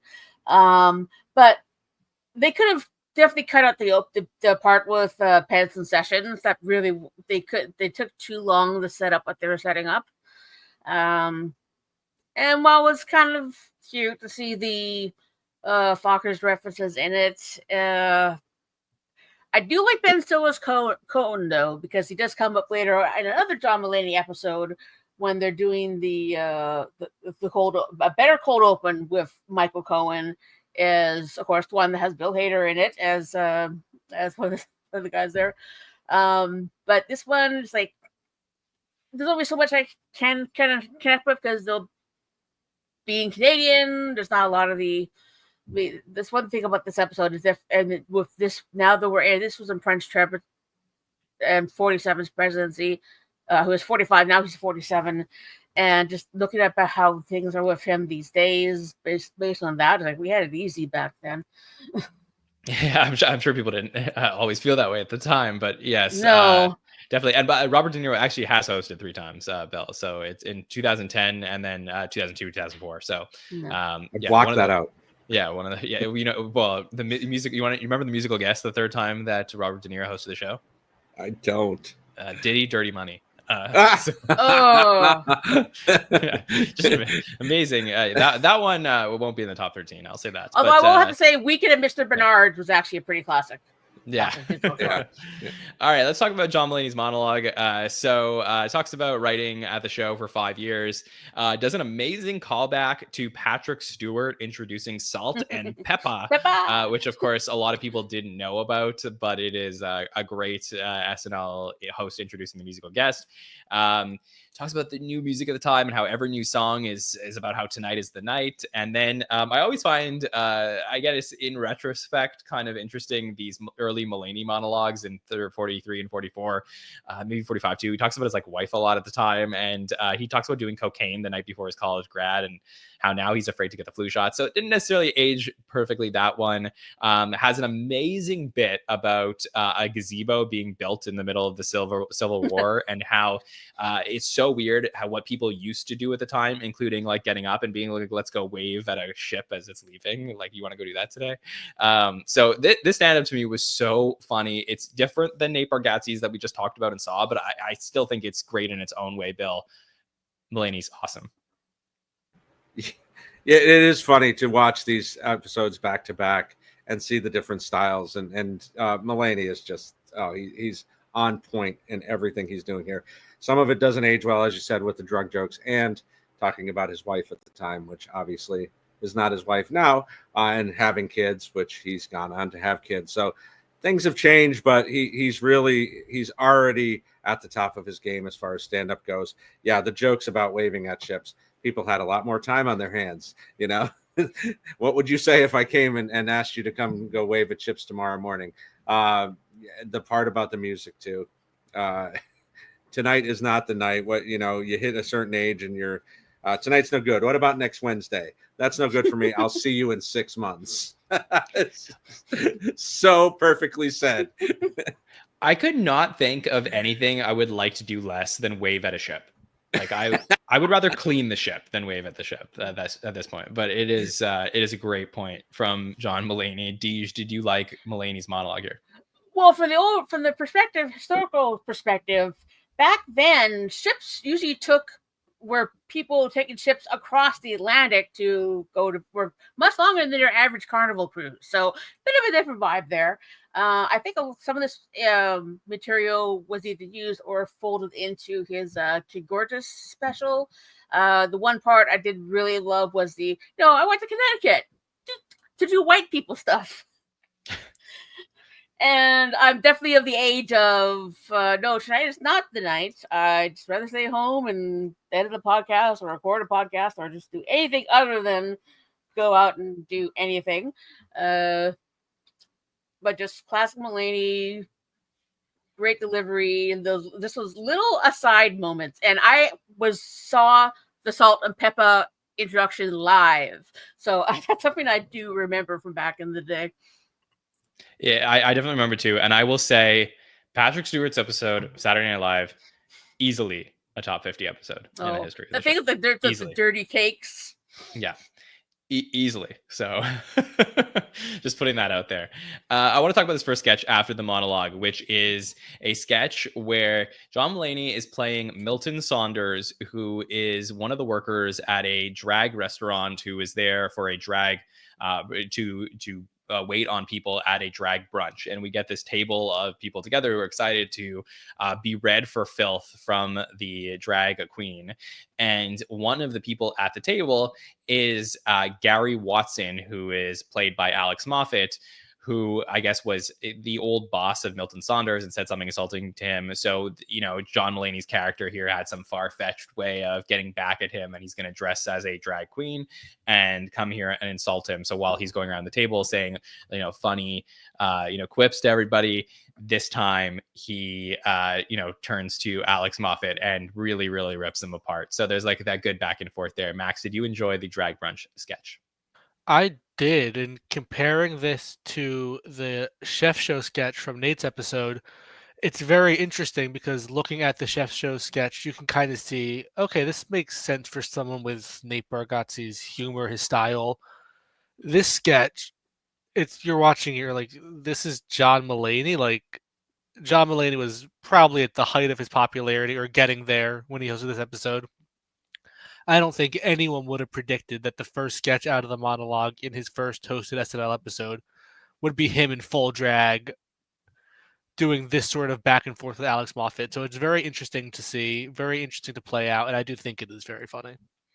Yeah, I'm not an expert on this stuff, and maybe somebody in the chat can let me know, but I believe full drag would mean that he was tucking, and I don't think he was doing that for this SNL sketch. So maybe somebody can just let me know, because I think he if he was doing that, he would have a lot of trouble with the sketch that would immediately follow this sketch. But we will talk about that in just a moment. Bill, would love to know from you your thoughts on the drag brunch. Where do I go from there, John? Was that a good setup? It was. How do you know he wasn't tucking? Like, there's no way to know that. They've got great people getting you in and out of costumes on SNL, as you know. So, that's above their pay grade. There's no untucker. Is that even a thing? There's a Brian red carpet, John. You have to ask John. Yeah. Donna is very awesome at what she does, but I think that's even asking a little. Yeah, I would think so. Yeah, no, this is. You got to ask Brian if he'll do that. This is really fun. It does feel different than what you would think he would do, but I think it's a very solid sketch coming out of the monologue. Again, I think we're getting to see the stare that he gives Moffat. She hates me, see, and you cut to the camera and there's Mulaney just staring him down with these smoldering eyes. So pretty funny to start the night with Mulaney. Deej, do you like this one? Yes, I love it. Here I'm in the Vancouver area of British Columbia in Canada, and we used to have a place downtown called the Elbow Room Cafe. While they didn't necessarily do a drag brunch, they were very famous for the waiters basically being very catty and rude. Bill Kenny may be the only other person to get this reference, but I was definitely getting Flo from Alice vibes from his performance. Kiss my grits. I'm very surprised he didn't say that. And the situation like with mimosas and he actually looked pretty damn good in drag. And there's another great thing about Mulaney, he can go from light to dark in such a spectacular way. And just the way he was just going at him, being very, very specific. It's like, no one has ever loved you. And it's just a great kind of revenge plot. Kind of reminds me of the Barney's revenge plot in How I Met Your Mother. But just also the part where he's picking off bits of drags. He still doesn't recognize him. He still doesn't recognize him until finally he recognizes him. And 80 was kind of cute with it. Like, she just won't let go of that. This is smoky eye thing. But yeah, this is what brings a definite smile to my face. So yeah, it was great. One of my favorites. I agree. And the following sketch is a bunch of high school students in a classroom who are organizing a national school walkout day. John Mulaney is sort of the leader of the crew who's ready to get everybody to walk out of school. And as he's about to go, he gets a nice like talking to from one of the girls in the class and a little bit of rub on his back. And he plays a character named Gerald. And at this point, it's not a good idea for him to stand up, just probably for the best. And a lot of back and forth there. And Max as the resident youngin on this crew. So would love to go to you. Any thoughts here on the National School Walkout Day? Yeah, so National School Walkout Day was a real thing. This was not made up for the sketch. Again, as a junior in high school at the time, this was a thing that people discussed. I believe my school was lame and did not let people walk out. So that did not happen for us, but I do remember but I do remember that this was a big deal and that everyone was talking about it. So seeing a sketch about it was very fun and very relevant. And I thought it did a really good job towing the line of kind of making fun of high schoolers in a good way, but then also showing support for the cause that they were trying to bring awareness to, which is gun violence. Yes, so that's true. So I thought it was a very fun sketch and kind of did its job well in the sense that it brought awareness while making fun of high schoolers for being high schoolers, really. Yeah, that's what you want, right? You want to take something that's like a little bit serious and then find the comedy in it. And that's what makes SNL great at times. And I think Mulaney is one of those people who could always do something like that. In this case here, obviously, you know, a lot of juvenile humor, but Bill, a pretty relatable sketch in a way. Yeah, I'd say so. It's been a couple years since I was in high school, but I can relate to this. A couple hundred, right? Yes, correct, John. 1900s, as Nate said. How did it feel to wave to those ships at the time? Hey man, we got gussied up, let me tell you. No, this is really fun, and Leslie, just so great here. Not always the best sketch performer, but she really comes in and puts a nail in the coffin here with John. It's taking care of itself in the other way. So that's great use of Leslie here, and Mulaney is just killing it. Yeah, it is a really, really solid piece here, which will be followed by a pre-tape called Wild Wild Country, which at the time I thought was so like such a tone shift in a way. Like it was a little bit weird to me, but there's a couple things here. So this is a Michael Che sketch, sort of like doing a documentary about a cult where people get naked and they get to meet Rajneesh and Keenan going on this like thing. And it's like, it's very different with a Nasim Pedrad cameo, which I believe is the only time Nasim has ever been on the show after she was a cast member. And at the time, I was like, this is the most random cameo ever until I remembered that Nasim and John Mulaney were cast members on the Mulaney show. And like that must have been the connection with each other. But it is like almost like a bizarre piece in a way. I see the Che writing in it. It's very like humorous and Keenan's very funny. But yeah, there's just like a lot of things about this that I just found like really odd in its own way. Bill, how did this play for you? Yeah, I had to jog my memory. The two back-to-back pieces here that are very topical of the time. Netflix is doing these documentaries constantly, but this was one that was really popular at this moment. I can remember watching this, but yeah, Keenan kills it here. Me, I did it for the ass. And the interstitials of, you know, showing like 70s, film as opposed to the modern times. Yeah, it's very strange to not get Nasim any other time in the history of the show. Thought we'd get her with Sudeikis' hosting gig a couple years ago, maybe get Little Baby Blaster. But yeah, just it's okay, but it's very dated. Yeah, and like if she was on the show like a few years ago, like would people know who she is? And I don't mean that like us, like I think we would, but she's done a lot of work since then. Like she looks like a very different person.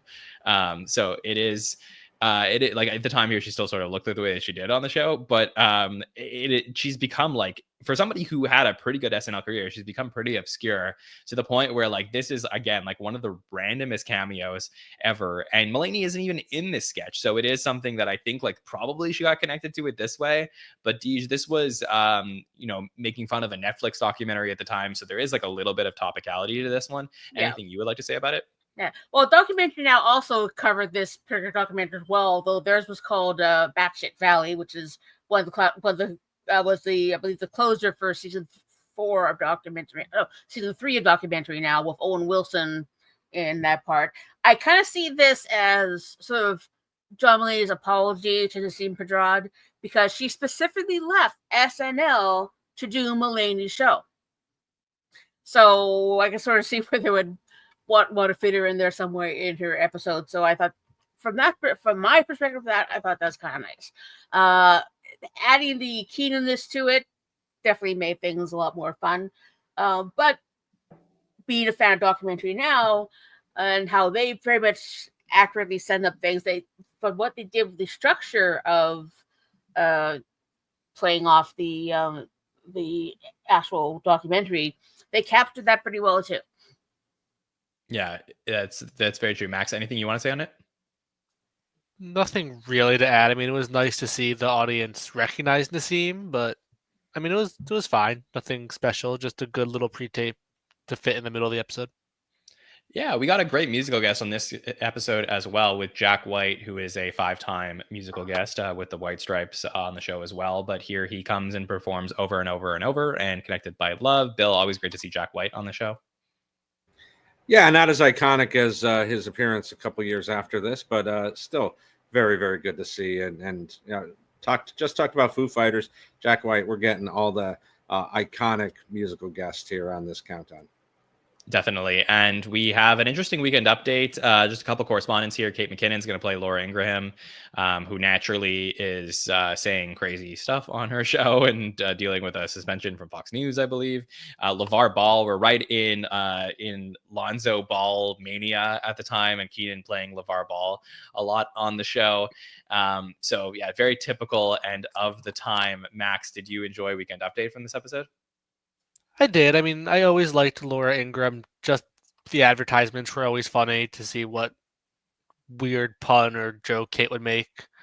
And LeVar Ball was actually one of the funnier Keenan sports impressions characters that I have a feeling we are no longer ever going to see, considering what happened to him. But at least I can't see a way that they would make it tasteful. But I don't know. It was fun, good impression too that I really liked. So. Yeah, I always thought this was really good. I think he was trying to like work out of doing too much Barkley on the show at the time, and then he was doing David Ortiz, and then he sort of found a way into LeVar Ball. So he has these sports impressions that I thought were always pretty good here on Update. Post Update, we get a sketch listed as Hollywood Update. A lot of people you hear now know it as Switcheroo, which is a bit of a sequel to a sketch that John Mulaney wrote in season 34, which was the Rocket Dog sketch that Tracy Morgan did when he came back and hosted. But here is John Mulaney, who is the creator of a show where it's almost like a Freaky Friday situation where father and son switch with each other. But the entire show focused on the mom like wanting to have sex with the son and all of like the implications of that. And this then basically in this watching the show and then the interview with the producer of the show talking about his history with his mom and how his mom would wash his penis with scalding hot water. And it was like, it is so dark in its own way and truly I think a fan favorite in the way that Rocket Dog was sort of that cult classic back in season 34. Bill, how did it feel to revisit Switcheroo? We decided to focus exclusively on the sexual ramifications. My God, this is so great. The look on Beck's face when the theme song comes to the end, and you know Dad goes to school, and the son has sex with the mom. I love it. I love this, and the cutting to John and Cecily just being more and more horrified. You know, the reboot is now going to be about the dog switching bodies with the wife, and it's really an underrated piece and part of a great night here. Yeah, I gotta say, I'm not I'm not the biggest musical theater fan. I could certainly appreciate and I'm fascinated with Diner Lobster. This happens to be my personal favorite segment from this episode. My only wish for it is that it was at the end of the night, because this is like the type of 10 to 1 sketch like I really look for, where they either go dark or very silly. And I think that that really worked here. Believe it or not, they actually tried to bring this back, or they did bring this back in season 50, where when he hosted, they did this like weird thing with like Keenan as Little Richard, which I don't think played as well. No. But this one, Deej, is a classic for me. Yes, it definitely is, because this is very much a play on the 80s sitcom era of TV. It's a little bit also to the Disney Channel type sitcom. And there's a history of like there's Freaky Friday, which has been done 3 times, and then you got like 18 again, and all like the are big. So just but the also mentions the problematic part about Back to the Future when he's in the car with his mom, and I think that's what this was kind of inspired this whole thing. And just the little thing with the washing things in scalding water, it's like he's obviously trying to use the show to work out some issues, and just a really well constructed take on these kind of shows that they wouldn't bring up at the time, but looking at it through a modern lens definitely becomes a little problematic. Yeah, but it's like it's one of those shows that I think is kind of works in its own way. Max, anything you would like to say about it? I'm glad I watched this in time for Freakier Friday to come out. Yeah, timely. Very timely. I think it's a very good blend of dark humor. Not blend, it is dark humor. That's all it is. And it's a very good placement for it. I think, yeah, very funny. John did a good job being the creator. I think he played it very believably, where you really could believe everything that he was saying. So yeah, very funny, very dark, and I enjoyed it. Yeah, me too. I thought this is such a good one. So the next sketch is a sketch from the rookies. We got Heidi Gardner and Luke Null in a sketch together, where Luke Null wants to get his horns removed. He is a man with horns and a lot of other crazy things going on with his body. John Mulaney plays a doctor in here. It's also a very silly sketch. Luke Null is a cast member that was only there for 1 season.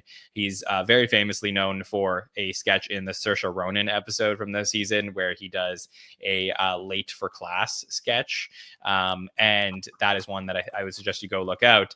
And this is a sketch that makes this episode, which is almost ironic in a way, because this episode could have had a sketch that I think would have catapulted him. It was cut and then posted online, where he plays the best man at a wedding. And it's one of those like really what if situations, if like that one had made it in, maybe this one didn't, or maybe both made it in. But that one was like super popular from a lot of people who would wish that one made it. Here we see the dynamic between him and Heidi in this one, where he's looking for horn implant removal for his character Lucian. So Bill, how did you feel going back to see Luke Null? Strange, 2 weeks in a row. We talked about Rudnitsky last week and his big shining moment, and here's Luke Null now with one of his few big shining moments. It's okay. I think Heidi plays a drugged out girlfriend really well, and walks into the room. "Am I pregnant?" is a really funny line from her. But I think Mulaney is really the star of this. Like his doctor, that's just mystified of these two really, really stupid people talking about the holes in his calves. Oh, calves. Still going to be able to see the meat in my legs. Like, what school did you say you went to? Harvard. No, I never heard of it. But yeah, we get a couple of good performances here. I think Luke does well here, but it is not as good as the one you're talking about that didn't make this episode. Yeah, that's it's just a shame, but I definitely suggest people go back and check out. We'll watch this one and also watch the other one to get a little bit of Luke Null. Max, how do you feel about the horn sketch? I am in agreement that this is not the Luke Null sketch I wish made the episode. I do think the other one is one of my favorite cut for time sketches ever. So it is a shame that that one did not make it. But this one is fine. There's some good jokes. I think Heidi does a really good job in it. And I think it is a good showcase for Luke. It's just too little too late. If this was maybe on episode 12, episode 11, then I think that could have maybe helped Luke a little bit. But we're already in the last 3-4 episodes of the season here. I think at this point his fate is kind of sealed, and yeah, the sketch doesn't do enough to save him as much as the Cut for Time one might have. Yeah, it's an interesting one. Deej, how do you feel about it? Well, if they cut back the cold opening, there might have been time for this. For time for the other time for the Cut for Time sketch. Being someone who knows a lot of people who have rather extreme piercings, I've actually know a couple of people who have the horn implants, and just it's the one that I got squicked out on, but I still found funny was the thing about the calf holes.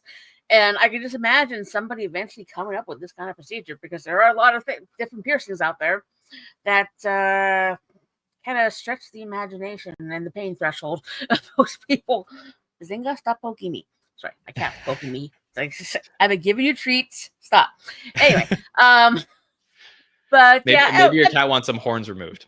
No, well, he's going to be getting some masks removed later. Okay, well, we don't need to get that. Anyway, he'll get taken care of. I just throw a feet across the room. He'll go hunt for it. He'll be fine. But I did like the incredulity. No one plays incredulous better than John Mulaney does. Yeah, definitely. All right, let's wrap up our discussion of the night. There's a quick hit pre-tape at the end, the real intros of Reality Hills. So it's sort of like a Beverly Hills pre-tape where you get a lot of different cast members playing different versions of housewives. So nothing too much to discuss here. It's kind of like a fun pre-tape to end the night. There was also a cut sketch from the night.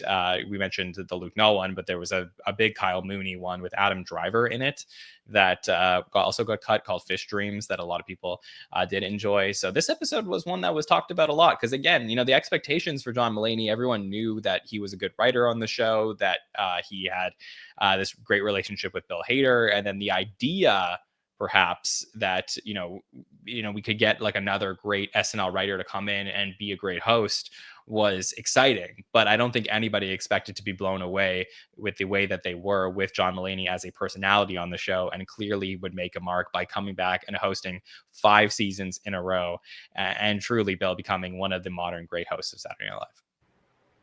Yeah, I mean, it doesn't hold a candle to the Fred Wolf hosted episode, but no, sorry, did that not happen? Not yet. Yeah, this is great. This is an origin story, and we love origin stories here at SNL and SNN. So this is a really nice moment to see someone who went on to such great success with his stand-up career. Maybe like top 3 stand-up in America right now for sure, and to have his humble beginnings on SNL. As a writer, and could have went into the ether as somebody who we never heard from again, or and here he is. And I think every time we get to see him come back, we're excited. If he's announced to open this season, we'll be very happy to. Yeah, and he's become probably a top 10 Saturday Night Live host of all time. I mean, just easily, in the way that he's been a part of the show. So I'm very curious to see if he came back for the 50th season, just because it was so special, or if we will continue to see him be a host and start to get into the pantheon of the Goodmans and Baldwins and Steve Martins. Like, he'd really have to host many more times. Then it'll be interesting to see what Mulaney ends up deciding to do. So Max, how do you feel about it coming in here at 14 at the end of it? I'm happy with it. And like I said at the start of discussing it, not my favorite Mulaney episode overall, but they're all so close in quality that if any of them had this spot, I would have been totally fine with it. So yeah, I mean, I'm happy with it. I think this is the right choice, because it's his first time hosting, and it kind of starts his legacy. It explodes his popularity even more than where he already was at the time coming into it. So I can't complain. Yeah, and I'd be remiss not to also mention that he hosted a late night show on Netflix, and a live one this past season. So clearly, he continues to rise in everything that he's doing. Deej, your final thoughts on this episode? Yeah, well, I've been, again, like I said at the top, can't love Bill Hader without loving John Mulaney. And his latest special, where he actually talks very much like his star-studded intervention. And I've watched that special a few times, and it still makes me laugh. That he can still be very honest about his struggles, but still find a way to bring some humor into things. And he did great as a first-time host, doing great with different ones. Of course, the occasional times Bill was able to come back. First, they brought back What's That Name? And once again, in season 50, when they're bringing back What's His Name, with Michael Longfellow being a very worthy successor to Vince Blake, which I think they gave him the same last name. So I'd love to know what the relation is between these two. It's like a father and son, brothers, who knows? But John Mulaney is a quality writer, a quality performer, and it's very nice to see how he has overcome his demons and how he's has a very happy life with this person, and I'm not really much of a kid person, but his kids are adorable. And so I'm just glad he's found his happy and he has continued success. Yes, same here. I also recommend people go check out that Mulaney Thomas Rhett episode from season 44. Like I said, that one is absolutely fantastic as well. Look, for me overall, I am so thrilled to talk about Mulaney's origin story as an SNL host. I think this is a great episode of Saturday Night Live. I don't think that this should be anywhere close to 14 on the list. I think this is way too high for this one. I think this is probably closer to the middle of the pack, if not towards, not I might say the bottom, but like at least like under half from the episodes that we've talked about so far.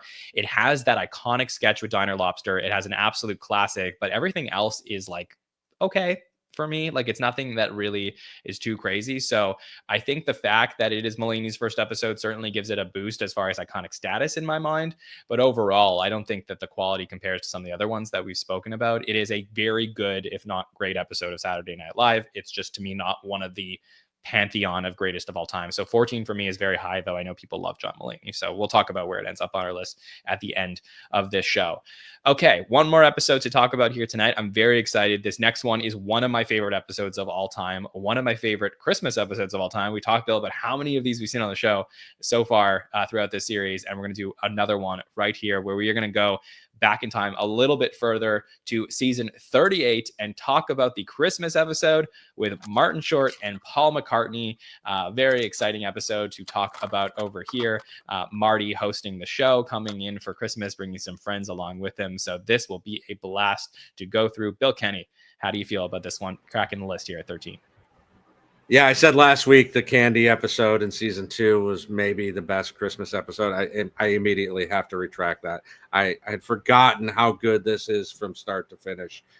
This is an amazing episode for somebody who is so associated with the show these days, with all the cameos he's done, and of course getting his 5-timers jacket. He'd only been on the show twice in the last 16 years between 96 and 2012 in 2 small cameos. So this was a big deal that he was coming back here. And, this could have been a very maudlin episode.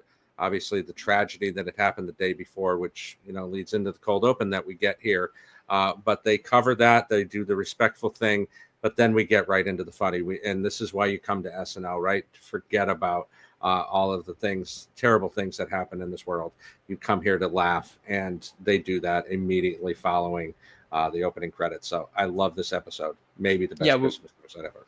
We won't dive in too much to the Sandy Hook thing at the start of the show because it is sort of like feels very separate than everything else that's happening here. But beyond that, obviously SNL has a history of covering, tragedies in cold opens and what they did with 9/11, of course, being the major one. But, this is a very, it is, again, a tone shift from the cold open to the rest of the show. So we'll talk about that here. But Marty coming to host the Christmas show, obviously being a former cast member, so associated with Saturday Night Live. Max, how did it feel for you to revisit this one?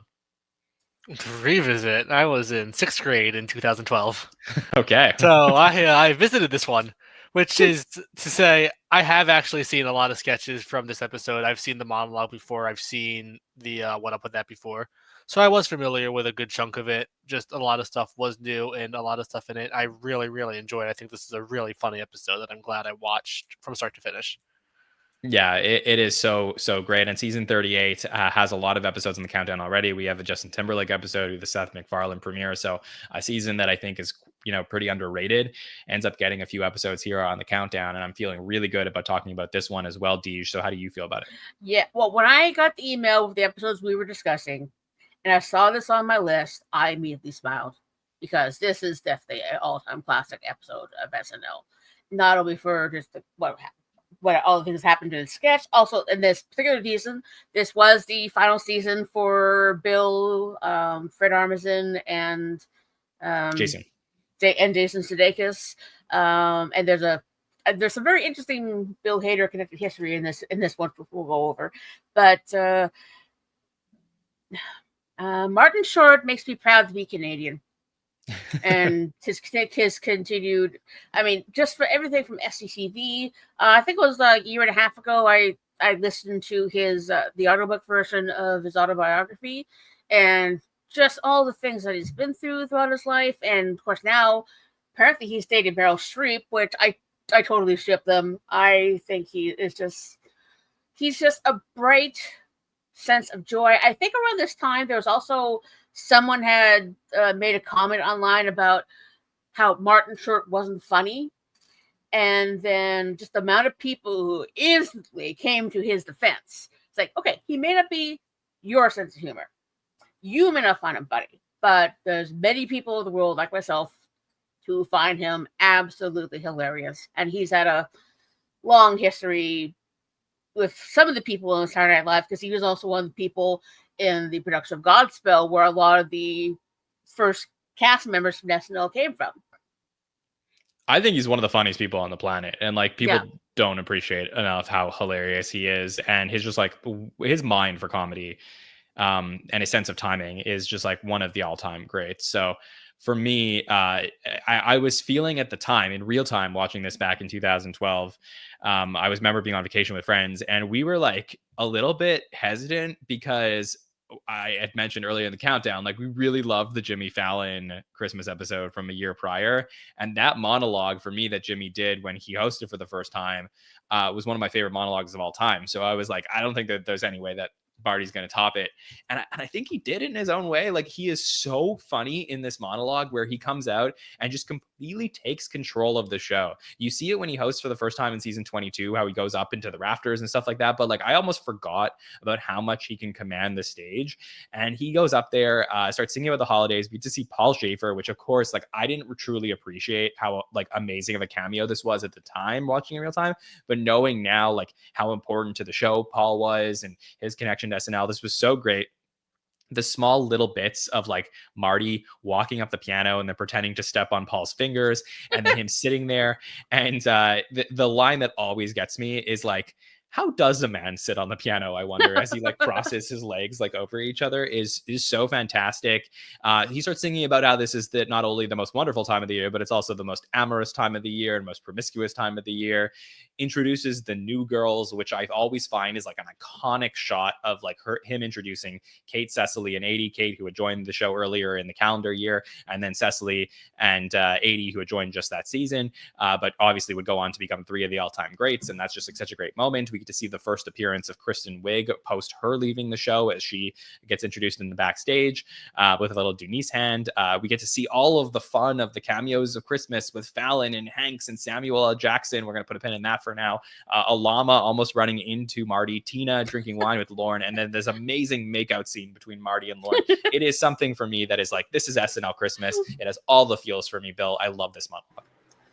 Yes, and I love that shot of the three iconic women, you know, only compared to like Jack Black introducing Keenan in his first episode, where, oh, this person's going to go on to be an all-time great, but we don't know that yet. And yeah, the cameos are great, kissing everybody except for Sam, who gives him that Sam Jackson look. Oh, so good. And yeah, I mean, you can tell Lorne is just so giddy whenever he's around Marty. Obviously one of his closest friends over the course of time, but he always has the smile on his face, where Lorne sometimes when he appears on camera does not smile like that. This is one of those moments. Tina doesn't have a lot to do here, but I'm glad we get to see her. Yeah, just great cameos. It would be up there with the Fallon one in its own special way. There's something about these cameos that I really do enjoy, where when Marty, you know, obviously Marty, when he does host this last season, he's in the Five Timers Club cold open, and then the cameos are then spread out throughout the rest of the show. So it almost felt like the show was hosted by Marty and friends. But that's not what this episode felt like. This felt like a good use of the cameos here, and in the way that they were then sprinkled in a couple things later on. But I really do love the way that they set up and introduce all of these people. Max, how do you feel about this monologue? I enjoyed it. I think it is very well. I guess I should say his season 50 monologue is very similar to this one, down to the cameos, the Kristen Wiig, the Tom Hanks. It feels very similar. Not that that's a bad thing. I think it's actually a really good thing. Martin Short does his thing so well. You might as well do it as many times as he wants to because he's so good at it. So this is it's a really fun monologue. It's perfect for the Christmas episode. And anytime you can get Martin Short singing and being Martin Short, there's nothing to complain about. I totally agree. Deej, how do you feel about this monologue? Just that one big one. How I kiss her vagina. That particular moment was just so out of left field, but so Martin Short. And of course, Paul Schaefer, another fine Canadian. And actually, Martin Short and Gilda actually dated for a while back in the Godspell days. So they've definitely had a long-standing connection with people around Saturday Night Live. And he just has this it's a bit manic, but it's a great energy, and he can cut someone down the size of some mere sentence, or even one bit when he's introduced and they say that these 3 new ladies whose names I do not recall. He's just full of joy, and there's actually one of the reasons why most likely Kristen Wiig was there is around this time, Kristen and Bill Hader were filming the Skeleton Twins. So they were filming up in Nyack and some parts of upstate New York, but then of course came down for the show, and there's a story to tell about that later too. And of course, having the little Denise hand was great. And I think, Kristen obviously had this iconic goodbye earlier in the year when she said goodbye at the end of season 37. And I think we were all trying to see okay, well, how will she come back? When will she host? She's going to end up hosting later on in the season. But at this moment here, they just had her in the monologue, did the Denise hand. It was the perfect way to use her, where we got to see her for a little bit. And it wasn't like we were getting the full Kristen experience that, everyone was sort of anticipating would happen at some point. So the first sketch after the monologue is a Marty and Friends sketch where we see Alec Baldwin cameo and bring back the Tony Bennett show. This time it's a Tony Bennett Christmas, and we get to see he brings Marty in as Jerry Bennett. Jay will appear as Kanye West. This is the Paula Pell, Alec Baldwin's talk show sketch that we would see for many years. But this was, to me, very fun. It was wait, we're doing this? What? Why? But then as it plays, I forgot how much I love this and how good Alec is as this. This was so good for me, Bill. Yeah, and Alec and Marty play so well off of each other. The whole sharp suit. I had a whole heap of Kohl's cash that was about to expire. And we get Jay here too, and we talked about this a few weeks ago with the whole Kimye sketch, and I thought he was kind of not really hitting his marks with the Kanye impression. Here he is. Here he's really nailing it in a way that you can really appreciate. His look of horror on his face as he holds in these suppositories, and he's told to take him home to his pretty bride. Those are some lucky suppositories. For you and that Kim Kardashian fella. Yeah, it is really great. And honestly, there's something for me about it happens a few times throughout the years at SNL where somebody is doing a celebrity impression of a celebrity who you just would hate to be in this position, and that is what makes it so funny. And they just hit the humor hard there. And I just think there's something, I remember saying this to Andrew Dick because he had me on to talk about this episode a couple of years ago on That Week in SNL, and I remember saying oh wow, the Marty and Alec dynamic is fire. It's almost everyone talks about Steve and Marty, obviously, but the other set of the rivalry, Marty double dips a little bit and does really, really good with Alec here. Max, did you enjoy a Tony Bennett Christmas? I did. I've seen Alec Baldwin's Tony Bennett impression just in clips, so it's a good one. It's nothing, one of the more iconic things Alec Baldwin had done prior to becoming Trump. But yeah, watching it kind of in this context without the context of him having played Trump in the cold open, which I think he had done in 43, right? Played Trump and then did this. So yeah, watching him kind of come in as a cameo, as an actual surprise, was cool. It was a fun sketch, and Jay Farrow's impression of Kanye is scary. He is an amazing impressionist. It is so good, truly. The next sketch we're going to get is the Royal Family Doctor sketch. This is one of my favorite sketches of all time. It is Marty at just like at the height of his powers, opposite of Bill Hader, like two of the funniest people on the planet. And the writing is so good as, Marty comes in as the royal family doctor talking to Bill about examining the royal, as, all of the euphemisms are in play here and what is allowed and not allowed. And for me, like I've watched this sketch 20 times. It still makes me laugh every time. This is easily like one of my favorite sketches of all time. Deej, I would love to know how it plays for you. Well, it's interesting. A couple interesting bits with this sketch. Now, the name of the character that Martin was playing, Rupert Smythe Pennington. For those who might recall, way back in season 32, when episode 4, when Hugh Laurie hosted for the first time, they had a similar sketch of where they were preparing a hotel visit for the Queen, and he played Mr. Smythe Pennington, and Martin Short is playing Rupert Smythe Pennington. So could be the same character, could be related. So kind of really nice callback on that. And I think that was probably because I think Seth Meyers wrote both of those sketches. Yeah, that would track. Yeah. And as I mentioned before, they were filming Skeleton Twins at the time, and this particular show air was the same day. Now, do we have to use euphemisms here? You can say whatever you got to. Okay. So this was the day he was filming his opening scene for the Skeleton Twins, which involved his character trying to unalive himself.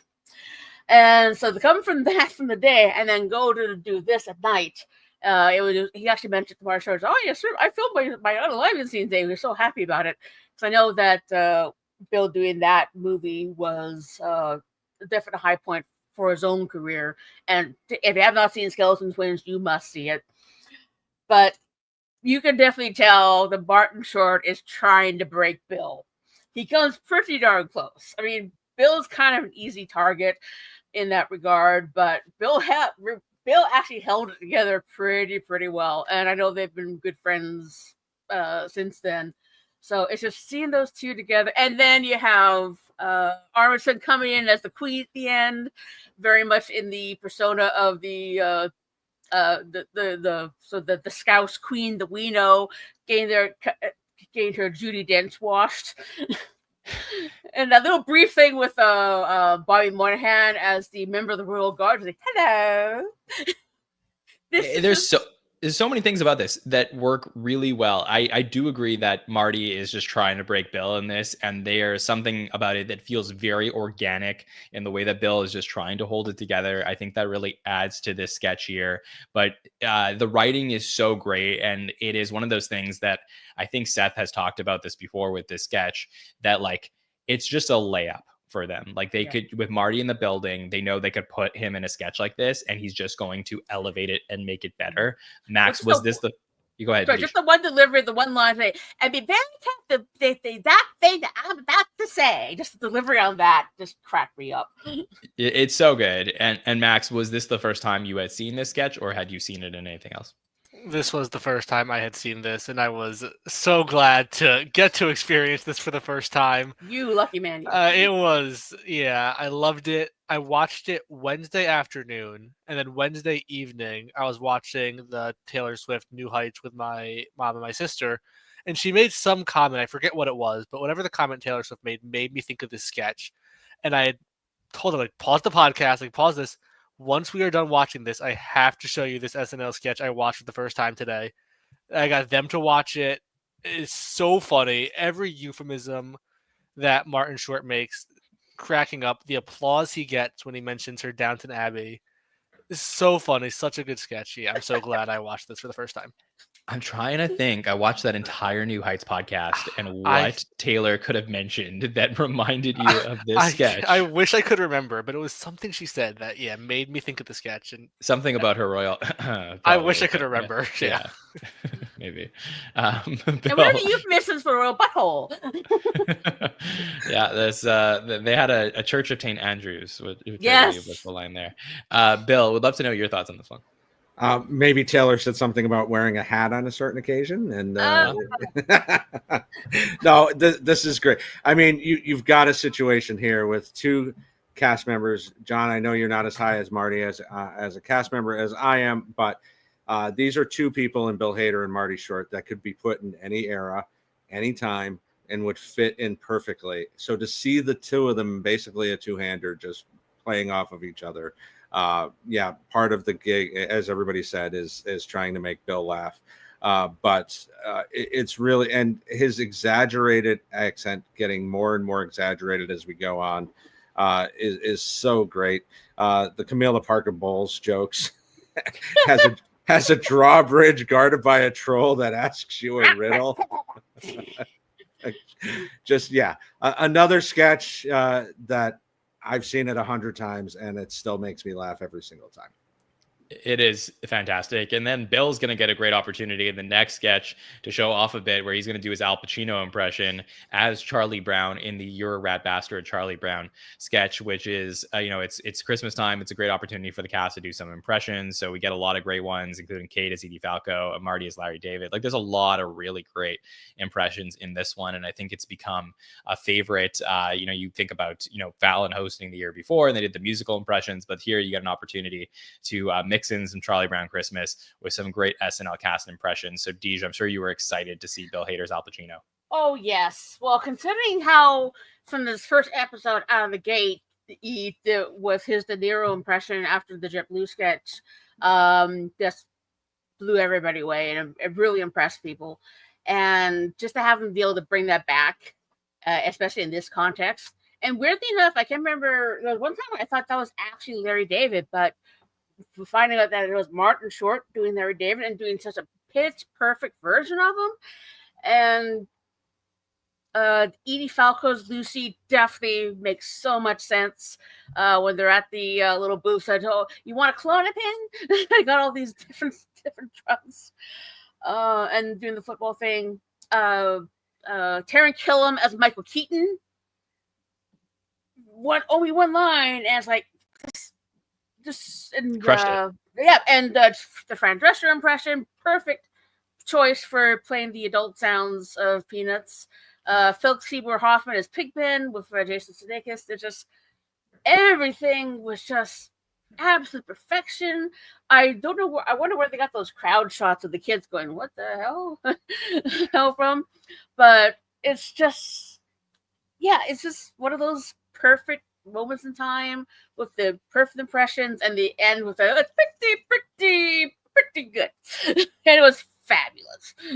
It's great. And Bill, we got the second Fran Drescher impression of the night, this time with Cecily playing her. Yeah, so many Fran Dreschers, so little time. This is one. When the holidays come, this is going to be one of the first holiday sketches I play every year. An impression on top of an impression. Pigpen, you look like shit, but you're my friend. Just so great. Kate pulling the football away and talking about calm down. It's soft. It's just grass. This is just so well done. It's something that I could watch 50 times every holiday, and I will never get bored of it. Nothing else to say about it. It is fantastic. Max, were there any impressions that stood out to you? And all the impressions are always good. I love a good impression reel sketch. So nothing that really stood out. I just enjoyed them all. And this is another interesting parallel to his season 50 episode as well with the Peanuts. So, and real quick, I did look up Taylor Swift New Heights Real Family. It was when she was telling the story of Jason meeting Prince William. That's what reminded me. Yes, and Prince William is a euphemism for, of course. It's also a particular type of piercing. Bring back to the Nicole sketch. Well, there was Yeah. one other thing with this at the end. I just forgot it. Never mind. Well, Okay, all good. We're going to see the first appearance of Paul McCartney doing some music. So he's going to play My Valentine. Later on in the evening, he'll do Cut Me Some Slack. And we'll, of course, end the night with Wonderful Christmas Time, which we'll talk about a little bit later. But, just some amazing music here for the holidays to get Paul McCartney on the show.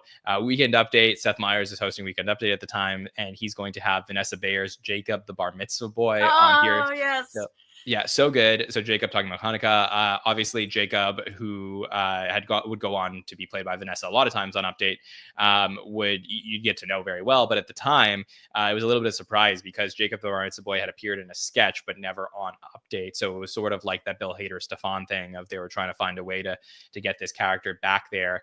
And we're going to see that one along with Cecily's The Girl You Wish You Hadn't Started a Conversation With at a Party. And that had premiered on a Weekend Update Thursday from earlier in the fall, and then later was brought on to the show. So good, solid Weekend Update correspondence here, Bill. Yeah, two of the most memorable correspondence that we've gotten over the last decade and a half. Jacob, as you said, just starting out here, and we'll get that 9 times, and then the girl 12 times. So this is the beginning of something really great with both of these incredible women on SNL. I particularly love The Girl You Wish You Hadn't Started a Conversation With. She's got really some great lines with why can't Secret Santa be openly gay, and we need bipartisan ships. Are you saying we need bipartisan ships that are bipartisan?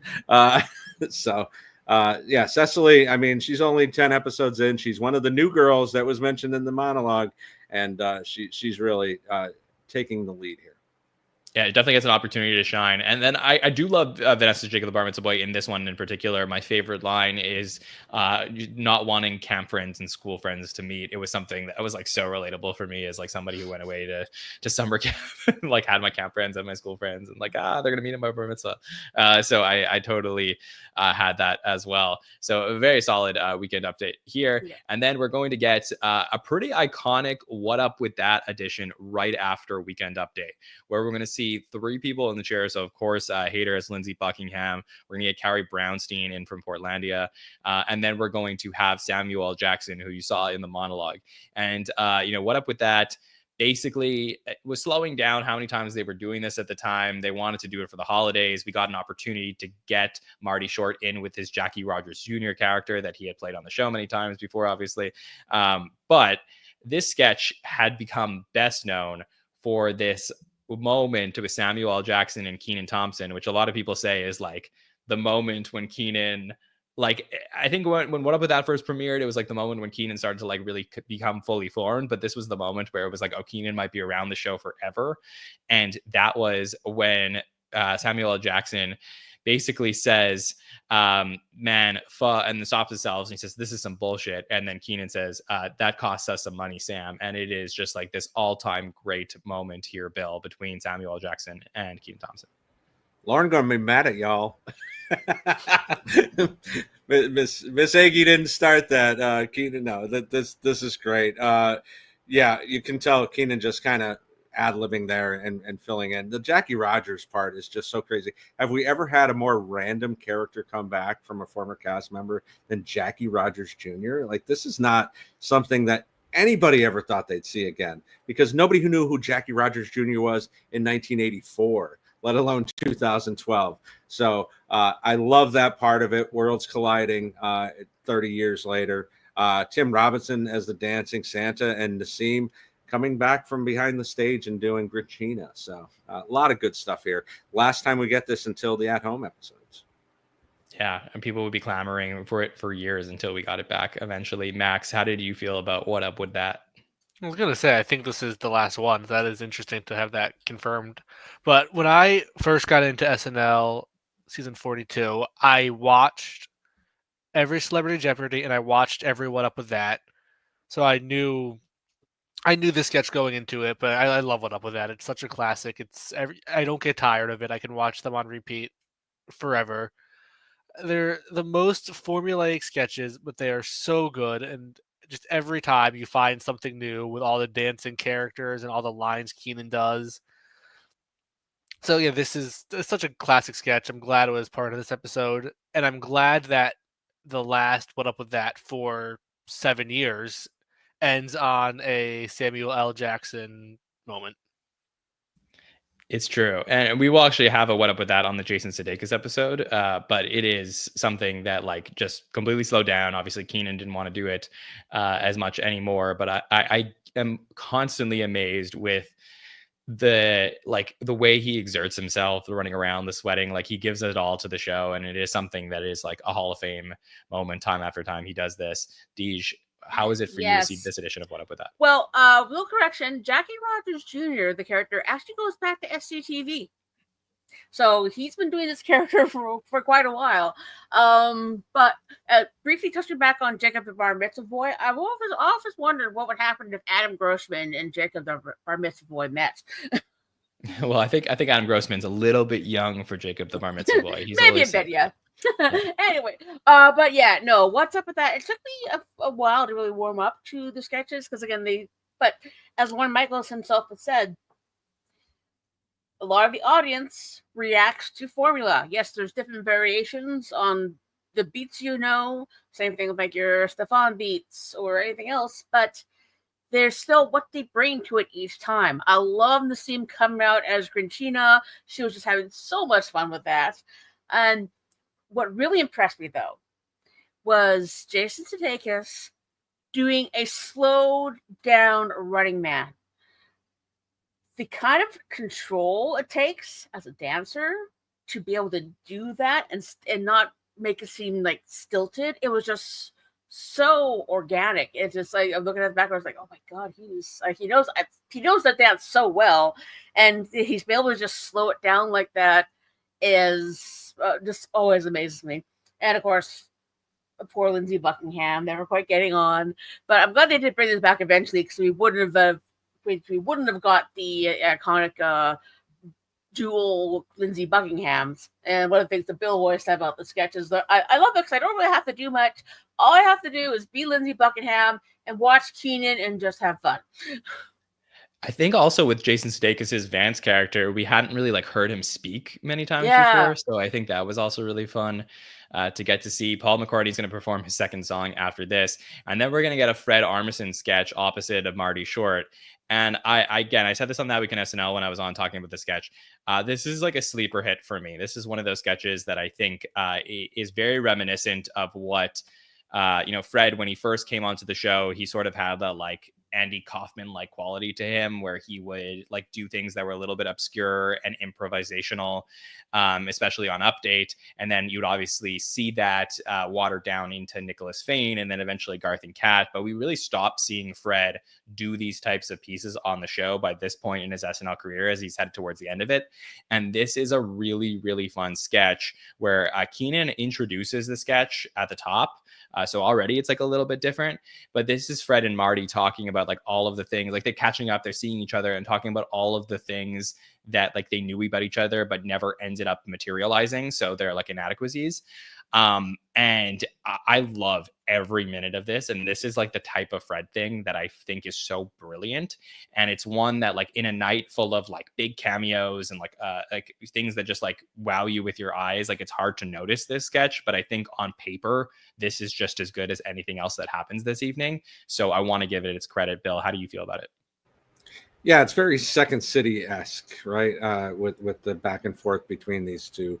A lot of funny lines here. It's it is understated, and it's at that point in the night. We've just had What Up With That. We've just had another McCartney.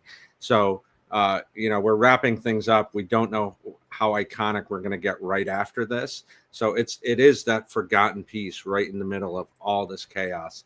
But as it stands on its own, I think it's very, very good. Yeah, I definitely feel that way. Max, did you like this one? I did. It was very quintessential Fred Armisen and very, very quintessential Martin Short. Like, if someone were to ask me, like, what should I watch to understand Martin Short, I'd probably say this more than anything. Like, it's not the funniest sketch of all time, but to understand what goes into Martin Short, what goes into his humor, I think this kind of describes him.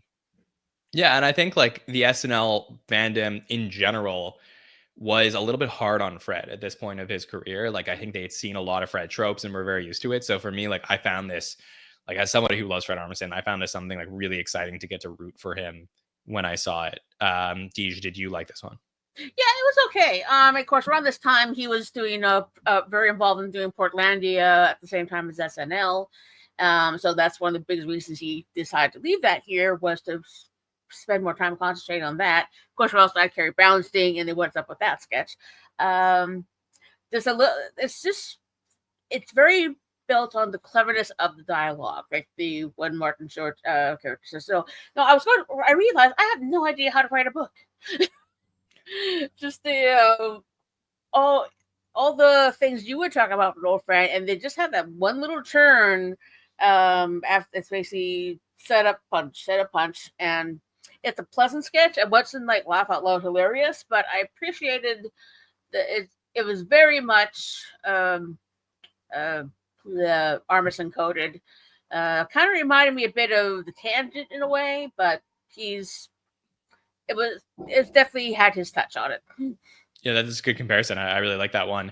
So the final segment of the night is going to be Pageant Audition. And this is a sketch where you see, I always love these pairings. You get to see Jason Sudeikis and Cecily Strong. So Jason in his last season, Cecily in her first season as the judge of a pageant to see who's going to perform. And out comes Caleb and Monty, the duo of Paul McCartney, musical guest, and Marty Short. And Marty, just as hilarious as ever. Like you see this in a lot of monologues, just making fun of Paul McCartney, saying that he's the one that cannot sing out of the duo, so he has to play the triangle, and he's just yelling at Paul McCartney as he misses his cue, saying, "That's your cue, Monty. Why does your mind work so stupidly?" And it's a very funny segment on its own, but it is really exciting and beautiful for me about how like SNL breaks format in this moment, and the sketch comes apart, and you actually see live the set breaking apart where he gets the opportunity to sing, and he's going to go into singing Wonderful Christmas Time. And it's one of my favorite ways that they've ended a Christmas episode. Bill, how did it play for you? I love that they now include this every year in the best of holidays.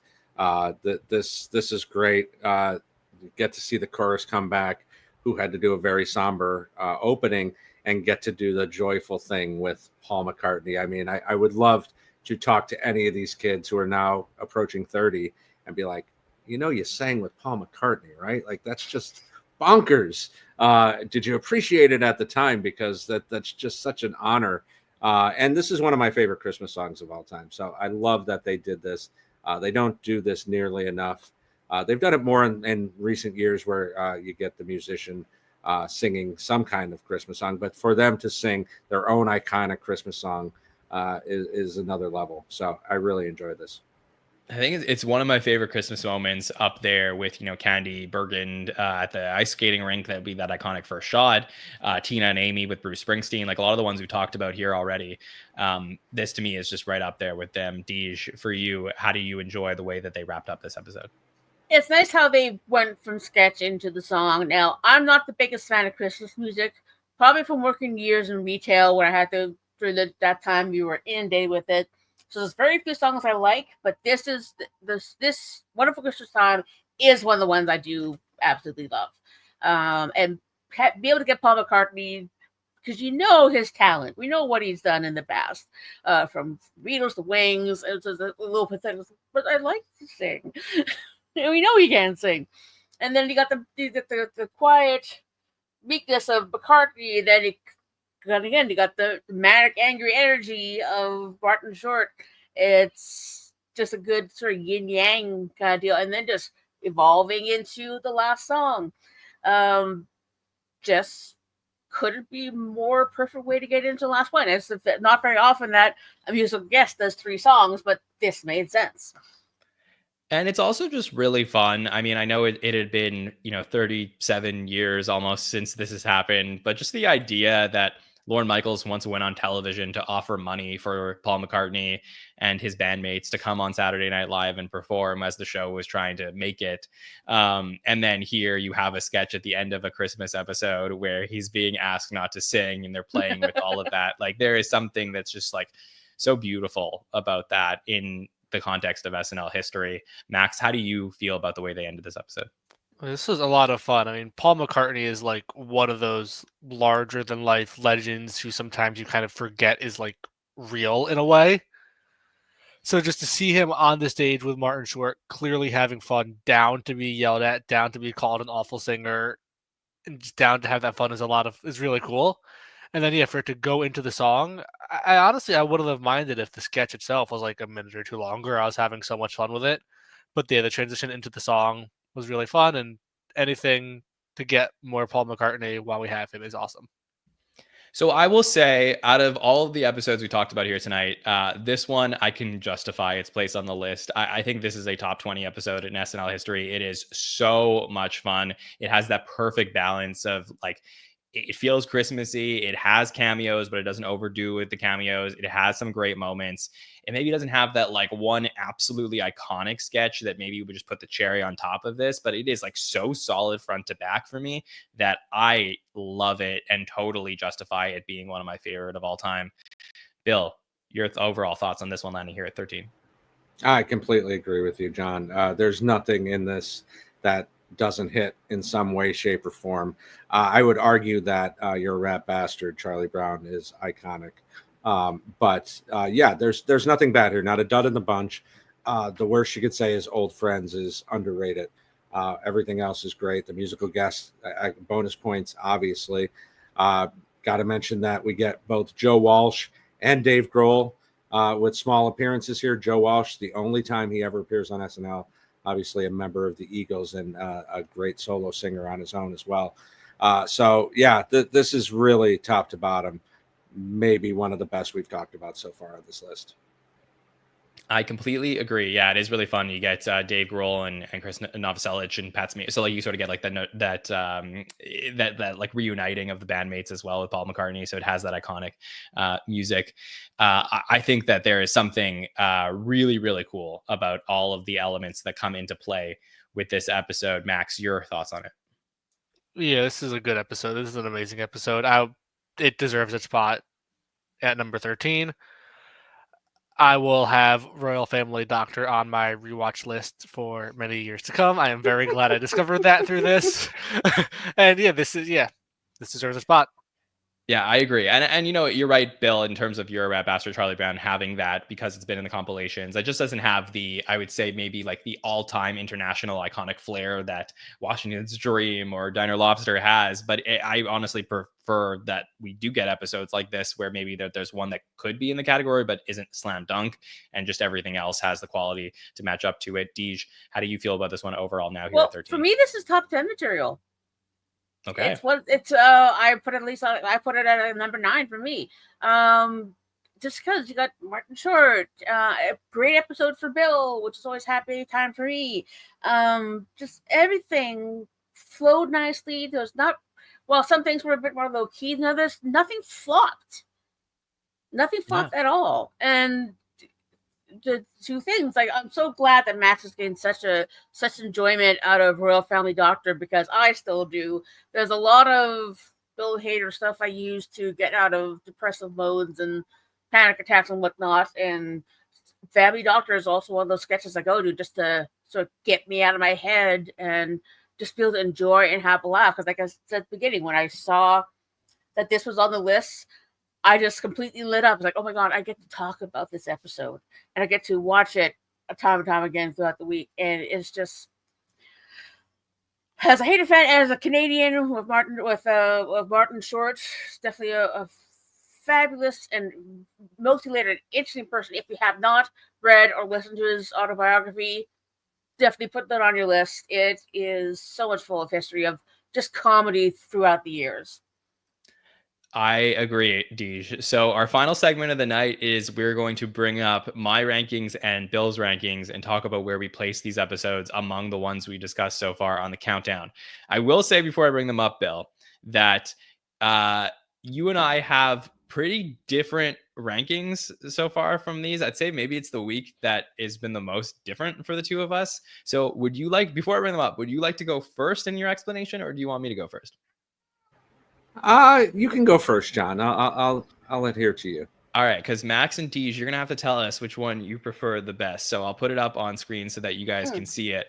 But here we go. On the left, we have the episode rankings, and I'll tell you where I placed my rankings. So I have John Mulaney right now at 28 out of 38 episodes. I have him, like I said, more towards the bottom of the pack here. I still think it's a great episode. Mulaney is really fantastic, but I have him more in the Patrick Swayze, David Alan Grier, Alec Baldwin from 24 range, where it is a very good episode of Saturday Night Live, but doesn't have like this slam dunk, this has to be in the top 50 that a lot of them above it do. Nate Bargatze, though, I do have at 16. So above Mulaney, I got Swayze, Sudeikis, Pascal, Pedro Pascal, Shatner, McFarlane, Seinfeld, Walken, Carlin, Grodin, Phelan Polar, Tom Hanks, and then I have Bargatze at 16. For me, the Bargatze episode, like, it's again so hard to judge only 2 years into it, but I think it is like one of the great premieres from one of clearly the all-time great hosts. I don't think it is at the level of like the pantheon of all the ones that we talked about so far. I like I said, top 40, top 30 of all time. Like I think it's somewhere in that range. So for me, I feel comfortable putting Bargatze at 16, and then above it, I got Timberlake's 36, Fallon 37, Walken 18, Sigourney's premiere at 12, Tom Hanks at 16, and my top 10 right now is Kristen Wiig from season 49, Will Ferrell's finale from season 34, Larry David from season 41, we talked about last week, as well as Candice Bergen from season 2. And then I have the Don Rickles episode, season 9 at 6. Peyton Manning's episode, season 32 is at 5. And then Marty Short's episode is in my top 4 right now. I just think it's so fantastic. The only ones that have beaten it are Alec Baldwin's episode, John Hamm's episode, and Tom Hanks's episode. Bill, let's get your take. Wow, John, we've been so pretty much in sync, no pun intended, as far as our lists for the most part, other than a couple of, I'm shocked. I mean, Mulaney, after talking through it and having kind of in the back of my head all week, like this isn't the Mulaney episode that you're looking for. This is way too high for something like this. I might have to reconfigure that, but at this moment, I have it at my number 13 spot, right behind Kristen Wiig. Peyton at 11, Rickles at 10, Candy at 9, and Tom Hanks season 16 at 8. I put Marty here. I could not put him above Larry and the rest that we've talked about so far, even though it's an incredible episode. I think the Larry David episode is just a smidge bit better. This is getting harder week by week, by the way.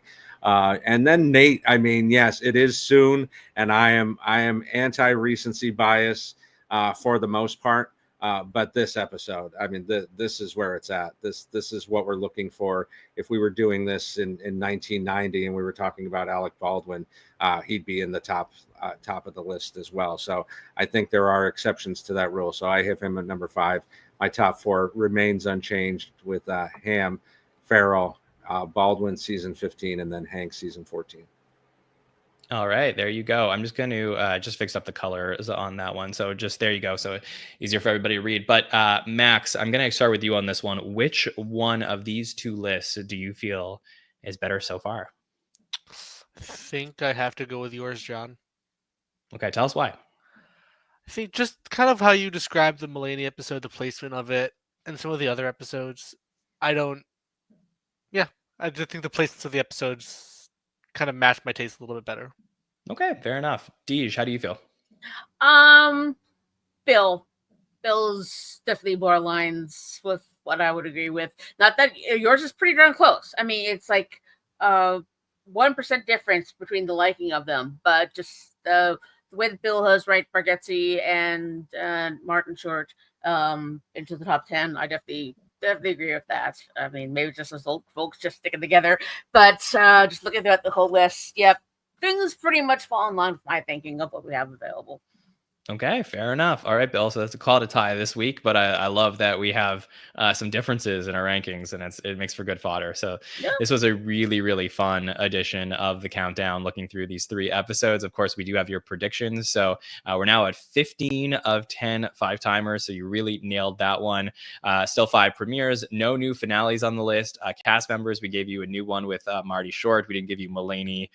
We could talk about that at the end, but we added a new season to the list. We're now up to 27, where we added season 43 to the list. So how are you feeling right now, Bill, about your predictions? Yeah, I mean, cast members should be 11 out of 13 with Conan and Mulaney and Larry, but okay. Seasons, Okay, so here I went through it this week, and I'm looking at the seasons that can possibly still show up that we have not seen. Season 4, season 13, 33, 22. So there are seasons that are very, very good. Is there a host that sticks out in any of those seasons that are going to make the list? I don't know.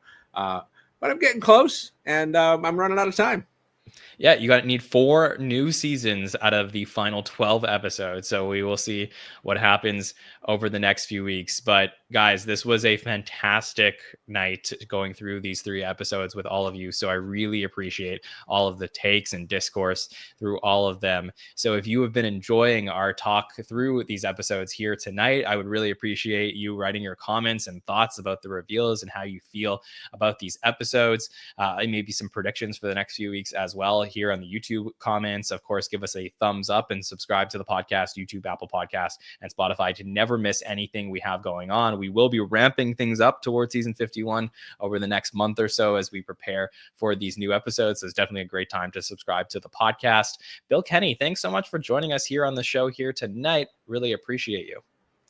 Oh, thank you, John. A blast as always. This was really fun as we get into these final few episodes. It's really going to be fun to dissect everything that we've got going on. Can't wait for next week.